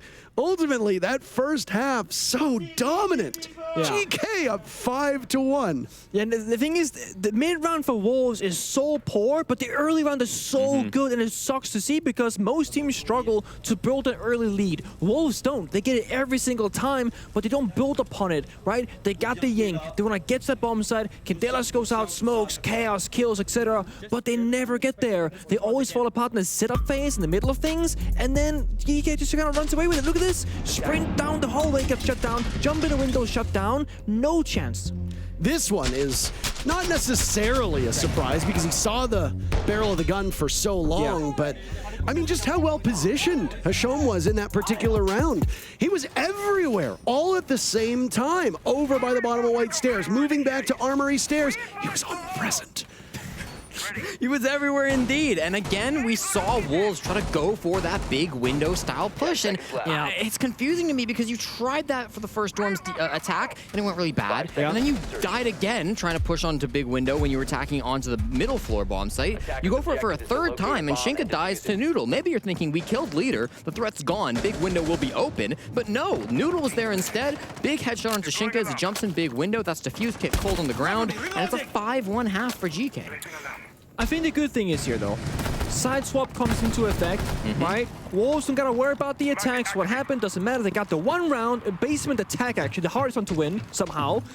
And now they can just go on defense. They will start downstairs, of course. Not really a choice here. If you can't go basement on Organ, you will go basement on Organ, especially when Mira is open. Geekay, they got problem solved now. They got that one operator that they can break things apart. The Capital, the fire and the smokes. They can go for a front take or a back take, but either way, it'll be Leader who's going to be leading the charge. The last time we saw Wolves play Oregon against M80, that ended up being a 5-1 defensive half, don't forget, which if we see again, would be overtime. Now in that game, it was a 4-2 defensive half for M80, which meant it was a 7-5 game overall, of course. Okay. So it would be not quite as good of a result because they did do a little better on attack last time. But still, again, Wolves, strong defensive team. They're very good on Oregon. I expect them to see at least the first couple of rounds be pulled back. If they lose a basement, though, then I'm very worried. This round's important to win. It absolutely is. You want to stay off, match point if you're Wolves for as long as possible and just kind of feel like you have space to work with. Risk assessment. If you're down on match point, serious point, are you going to go for those aggressive swings? Are you going to take those risks? Probably not. So as long as they can keep this 5 scoreline for Geekay, the better for them. Leader going bunker with the Capitao is a very odd choice. Usually you see that over by E-Box. If he dies, and he can get swung by Shinka potentially, maybe Mowgli as well if he's around there. You could be in a bit of a rough spot. Minute 14, still 2 players on the big tower stairs, kind of trying to peek down now too. I mean, we've seen 3 major applications of Capitao. E-Box, cut off elbow, and cut off the main entry to laundry. It really just depends on how you stack up the rest of your players. Now, in this particular instance, you've got a Warden governing over Pillar. Nice shot, but the Warden is no more. A huge C4 from P4 as Key and Noodle die, leaving just a Shom and Leader, who's still over by Blue. There's that elbow smoke that I talked about. So now you set up a fight towards Pillar and E-Box, but he doesn't have any information. Another smoke to go out. Okay, just a little bit deeper in this time. Maybe buy some time with just 30 seconds remaining. Hard to imagine GK bail themselves out of this particular situation. It'll just have to be a frag fest as Leader walks up, doing damage to Shinka, but with a shotgun at close range, Leader will lose that one every single step of the way. Hasham is dead to Bibu, so Wolves look almost certain to pick up their second round, denying GK match point. And this is a huge win for Wolves, who desperately need to keep themselves and their heads in this match. The timer running out. P4 technically gets the last kill, but it was already over. Disaster avoided. You don't lose the basement bomb site. You're happy about this. Standard defense as usual for Wolves. GK not able to make it down through the E-Box hatch. It's a tough one, obviously. Mowgli starting off with a big opening pick on that Warden as well. Didn't need the utility, but had it up anyways. I think that this is not a worrying round for GK. Maybe it would have been nice to see perhaps some Candelas, some more pressure to apply to that Warden, right? It felt like they kind of just dropped. They did drop, coordinately. They got the trade immediately onto Mowgli, which is great. However, if you have more utility going in there, maybe you've got some nades coming through. This C4 from P4, obviously, it's really tough to deny that, so it's not a lot you can do about that. It's good timing to come through. They had the beeper, you heard it too in the replay, which kind of prompted that C4 to come on through. So solid defense from Wolves. You expect to win this bomb site. There was the game against VP where they often didn't win that bomb site, and so it's good to see them turning it around and winning it here. It's kind of like statistically right now, if you're a fan of GK, you think, okay, what's the easiest way to win this or go to OT? Well, that's to win the tertiary bomb site attack. That's really it, because if you do that one time, you're guaranteed overtime because you're a match point. Do it this, and that's it. And then if you do it the second time, it's looking really good for you. So Wolves, they gotta go flawless in the bomb site rotation, win 3 in a row preferably, get the reset, get that first base in bomb site, but then you still gotta fight on secondary or tertiary afterwards. This comeback is gonna be very long for Wolves. Been running the numbers, and Deadshot appears to be 1-6. Playing the Oryx this round, not in T3, as Trix will now find out. Jumping on in is with the Amaru. Deadshot's going to be playing down below inside of meeting. He's got the attic hatch open, actually, and as you can see, the attic walls are being reinforced. So Deadshot, if those get opened up, maybe could come for a late flank. If we want to see them coming through and opening it through attic and trying to push that way, that flank could work out from Deadshot. He's also got the kids hatch opened up as well, which he has an opportunity to come up through, and of course the staircase is always available for him too, so we'll see if there's any impact coming through from that. No, he got it. No, okay, that was kind of sick. That was dope. Not sure if he detected, but yeah. Watching Tony Hawk's Pro Skater there as he was able to do some nice grinds, nice trick before getting it in, and Bibu's just going to continue to plug this hole and impact to destroy the hard breach on the double panel wall from closet into games. Bibu's expecting a follow-up, but has not been received just yet. They need to flush him out of the spot, or else leader Selmas are going to continue to meet that fate. Good news is at least one Selma should go off as long as you stagger them, because there's only one impact remaining from Bibu. Well, Mowgli has a second one if he didn't need it, but maybe the flashman does trick. Nope. Second impact goes out. Second Selma gets denied. Mowgli has not rotated though, so the third one should. Oh, he has. He's there. He denied the third one as well. There it is. Oh! Brilliant rotation. Exactly what they needed to do. They had no more impacts after that, so they had 3 impacts, 3 Selmas. They go 1 for 1 for 1. Perfect. Just a little over a minute left. Nobody died, even though you can see some damage being done. Caster cursed Mowgli into the afterlife. My apologies for that, French fans. Why swing when you deny the breach, right? You've locked them out. They got 2 doorways in, 1 big window. That's it. You don't need to swing now. If they had the wall opened up, maybe you go for it, but you just did a great play strategically, and now you cannot throw it away by swinging a door. Still strong positions on site, and we do see GK relatively spread out. We've got 1 on big window, 2 in attic, 1 over by armory. The attic player is going to find a contest soon from Shinka, and they will be unlucky. The second, perhaps? No. Oh, followed in as now the vault from leader pays off. Yes, they sacrificed the Amaru. There's more work to be done now as P4 in a very powerful spot, but the rest of his teammates are all being reduced as the numbers continue to dwindle for Wolves. Bibu is gone as well. P4 to clutch, killed on the window by Hasham. Match point for GK. 1 round away from main stage, and they do it in a round where they should have not have any way to win it. Yep. Strategically, again, Wolves played perfectly until they didn't. And again, every single time Wolves did have a gap somewhere, Geekay take instantaneous advantage and they shut it down. Mowgli's done so much for this team throughout the tournament. He was the reason they didn't go out on Wednesday, on the 3rd day of Swiss, when they were down 7-1, 7-1 through their first 2 days. Mowgli stepped up. He was their MVP back-to-back days. But that death, that swing is what they're going to look back to, is this is the round they should have won. This is the one that they should have been able to lock down. It's going to sting. They're not dead yet. They're not out of it yet. We got a tack timeout, of course, being called by Laloon to try to bring the boys back. And look at Shinka there. He is sitting in the corner, very quiet, hands in his face, being like, okay, boys, this is not a good feeling, right? We're in a bad position. And Shinka's an individual kind of, he finds under the radar, I feel like, because of Mowgli, right? Yeah. Where he is the backbone of this team. He is phenomenal in the clutches, in the 1vx, etc. But today, Shinka has not really found himself alive to do those kind of things. In the majority of these rounds, he dies early, he dies first. And it's not a good look. Shinka is strongest when he can clutch it out, not the strongest to entry in throughout the building, and now it's do or die for Wolves. And they go meeting, right? This is yeah, tertiary. This is round number 9, okay? So whatever bomb site you win here, you'll have 1 more chance. That means that they will only have to defend dorms 1 more time, assuming they're successful, right? Yeah. So they're not going to get 2 dorms successful defenses. They're going to have to do it on meeting twice or meeting and dining. I'm just assuming they win the basement bomb site too, because they need to. They should. So really, this is an interesting call by them. I think it speaks confidence from Wolves that they do have a 3-site rotation, that they are good on this site. We saw GK starting with a very similar, I believe the exact same op lineup they ran on the last round. They switched it up a little bit once they realized what the bomb site will be.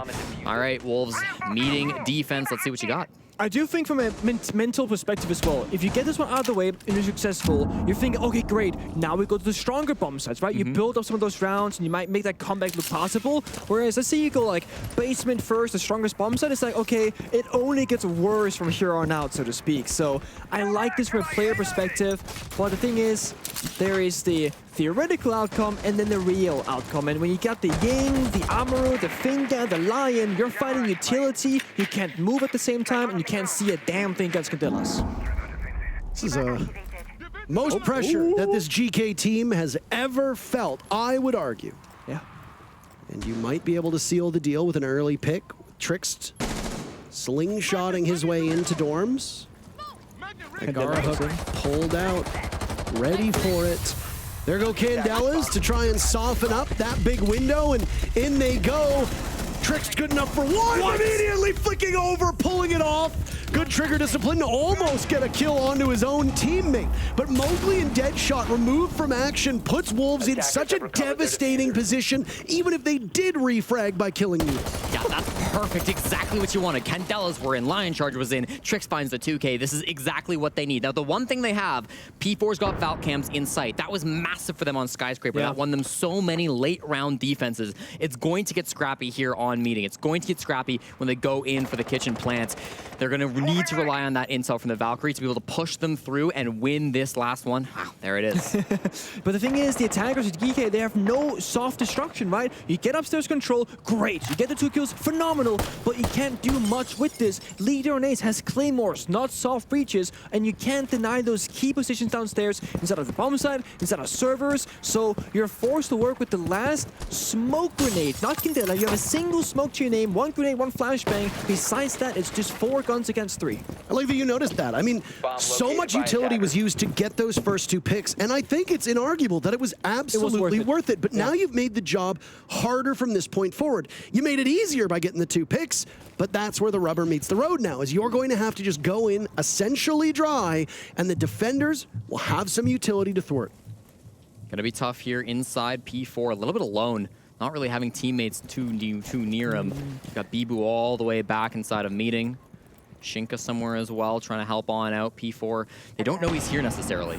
They have intel. This could work out in favor of Wolves. The 3 against the 4. Key missing out, seeing the Valkyrie for a second, buying time, knows he's under watch as the diffuser goes down, but numbers will equalize. The greater foe at the moment, the timer, as Shinka drops, Bibu's gone as well. P4, last one standing to keep Wolves in this with a tiny bit of HP, using the Valkyrie cam set up before, but history is made! Our first Middle Eastern team to play on main stage. Geekay, neuter the Wolves. And they deserve it. Oh my God, the teams they had to go through to get to this spot. They played a ridiculously tough Swiss bracket coming through. First W7M, then BDS, then G2. Los and Wolves surrounded out. That was fantastic throughout start to finish. They have earned their space, top 8 on the final stage. It's tough for Wolves, obviously. They played so well to get to this. They had the comeback ready. They were talking about the Cinderella story going down 7-1, 7-1 the first 2 days, but it's not meant to be. It will be Geekay on the main stage. But also doing it in the final round with a rush execute and then, you know, not having self-destruction, but still in the conversation, drop the hatch, set it up, win those gunfights, and Wolves, they get that same result, like you mentioned, are so close, but they don't make it. I mean, there's so much to talk about here. Is it the miracle lower bracket run from Wolves that ultimately comes up short at the very final moment? Is it Falcons and what they showed Middle East could do all the way back in Copenhagen, and now Geekay comes in with a sub that they thought, okay, this team's going to perform worse, but suddenly now they're on the main stage. There are so many good storylines that we can dive into when it comes to these teams. And I don't envy the desk because there's so many things that I would want to talk about, and they're only going to have limited time to do it. But at the end of the day, the story of Geekay has not been finished being wrote yet, because they're going to go to the main stage on Friday. They're going to get a crowd buff. The crowd loves the underdogs, and I'm sure everybody here in Atlanta is going to be cheering them on. With that said, that's it for our second best of 3 of the day. Geekay, congratulations. Welcome to the main stage. We'll see you on Friday. The desk, take it from here. Congratulations are obviously in order for the guys on Geekay, but we have a little bit of business we need to attend to before the celebrations can really kick off. We got to talk to the people that they beat, a team that has been through a very long, hard road just over the course of the past week. Wolves are not advancing, but it was still an impressive performance. Let's talk to Bibu real fast. Obviously, commiserations on the loss. Talk to me about why that last map didn't go the way you wanted it to. I think one of the players, I think leader, had an amazing game. I think he took us like 2 rounds by himself in attack, and I think it's in Oregon it's mean a lot. Yeah, it's very important to win attack rounds. We win 1. We also didn't take the momentum, for example, on the clutch of Shinka. Could have been a turnaround for us too. So yeah, unfortunately we didn't perform as good as we wanted, especially on attacks. And in defense, they play well, but I think we got the points. We were like on points on what they were doing, what their plan was. Yeah. But I don't know, discipline at the end. They took kills like where they didn't need to take kills. And at the end, like 5v3 on site, maybe we are good, they are good crushing it. But if they are there, they are good too, they are good shooting. So, yeah. Across this tournament, you've had, it's fair to say, you've probably had a lot of ups and a lot of downs as well. So I guess if we focus on your elimination again, what's the key learnings for your team across this tournament? I think the key learning is to put energy, because it's when we bounce back. At the beginning of the we had a good start against Bliss, and after that we go down directly, and it was hard to come back, especially on the best of ones. But I think the most important things to learn about that is to put energy, because when we put energy, we are practically unstoppable. And at the end, like a bit the discipline. Mistakes are very expensive. Like, I don't know how to say that. It's costing so much at this level. So discipline. So even though this wasn't the result that you wanted, you guys still broke records while you were here. You, P4, Shinka, and your coach have all now set the record for most consecutive majors made at the same time, because you made every major last year. You were at Copenhagen. You were at Sweden a very long time ago. You're here every single major. But what's it going to take for you guys to finally get over the hurdle? I think, it's like I said, I think going in the major directly, I think if we are there directly, like on the first games, it's different. There we were back on the walls. We made an incredible run, but the big bad picture that we have on this major is the beginning of the major. After that, there is just us and our mistakes. Now we go back to home. Work, boot camps, and SI. And then go to SI. I think someone wants to give you a hug, by the way. It's a big moment for a couple of guys who have been in since the Xbox days, still trying to find a way to claw back and get a championship. Obviously, you'd like this to go a lot better, but what can you be proud of for this team anyway? I'm just happy because, like I said, if you just see the three last games, we are just wolves, and that's the most important thing. I think everyone is impressed by how we play together, how we have so much energy, how we are a team, like a real team, and so I love these guys, I love my team, I love the fans, and just thank you. Sorry for the loss again, and thank you to everyone at the major. It's the last goal for us.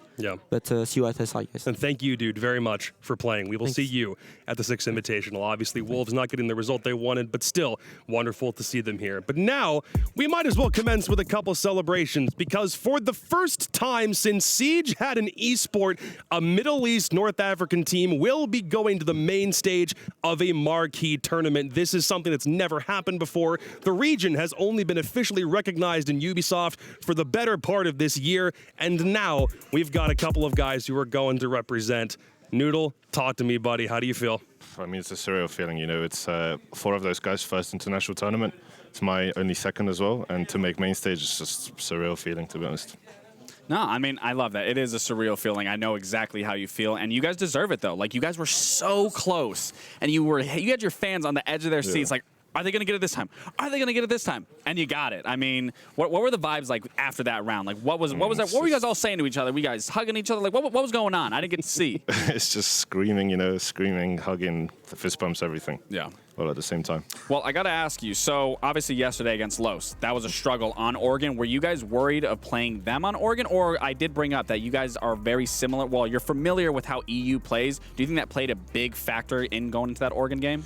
I feel like we just, after our first 2 results, we just kind of got over complacent, to be honest. And we just kind of felt like we beat the 2 top teams, so we just kind of like, we're going to make main stage anyway, no matter what. And then, well, obviously, we lost the 2 back-to-back games. We had a very slow start in the lost game, which, like, our comms were not on point. Like, we just weren't there basically as a team. And we realized that, to make main stage, we need to be a main stage team.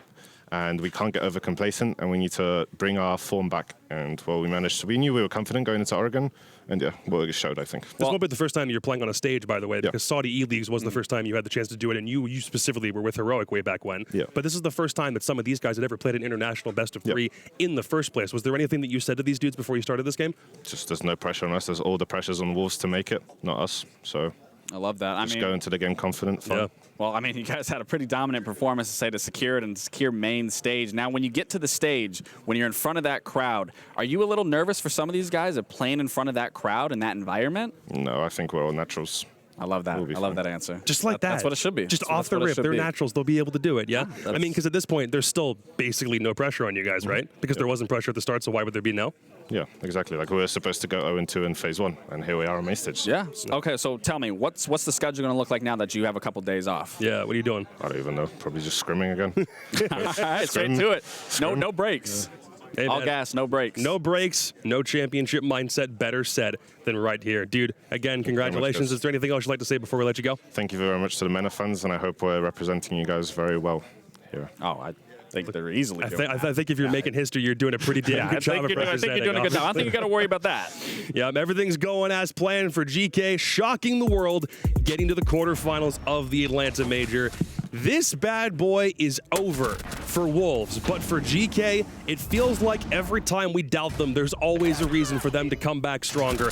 Wins over W7M and BDS in the Swiss stage, even just getting through the play-ins in the first place was impressive enough as is, and now they've knocked off a top-tier European team to advance to quarterfinal play with a couple thousand people watching live in an arena. Well, you know, it's one thing that I love that GK did acknowledge is that they did have that strong start, and then when they did reach G2, they kind of just got in their head of like, you know what, we're going to be there. It's not going to be a problem. We already had all this success. Who cares if we got that last loss? And then it followed into a next loss. So I love that that is the composure that they kept, and they realized that, because if they said that they realized all these errors going into this, and now they're on main stage, that is the best time to be fixing it before you get to that moment. Do you know what I love about this team?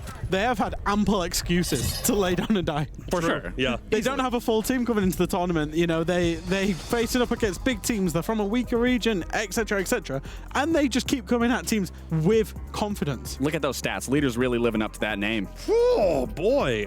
Again, this was the guy that didn't know that he was going to be on this team 2 weeks ago. And look at what they've done now. I know. And even just for him personally as well, right? Because it hasn't necessarily gone too well on his previous 2 teams. Yep. Didn't go well at Heroic.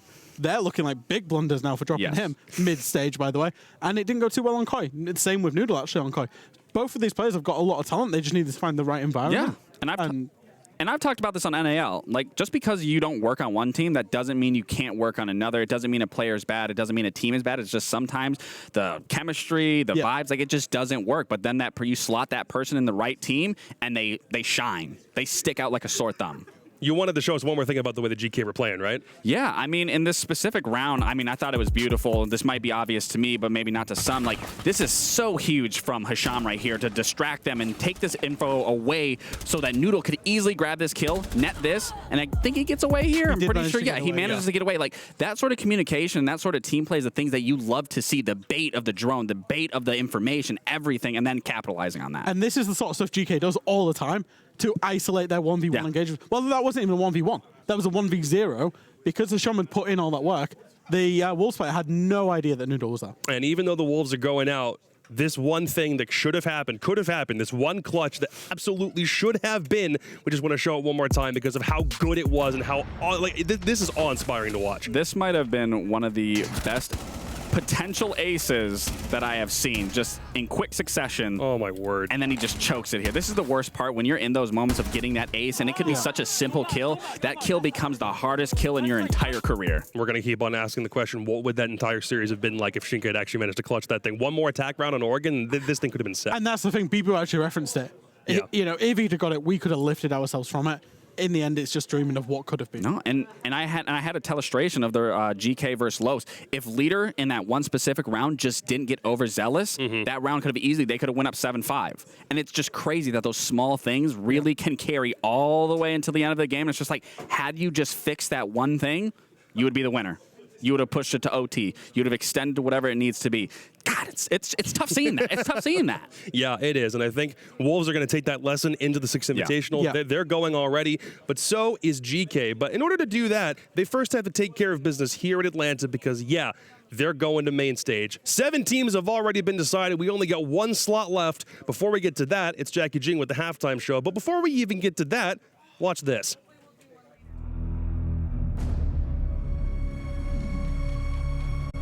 It's time to make history.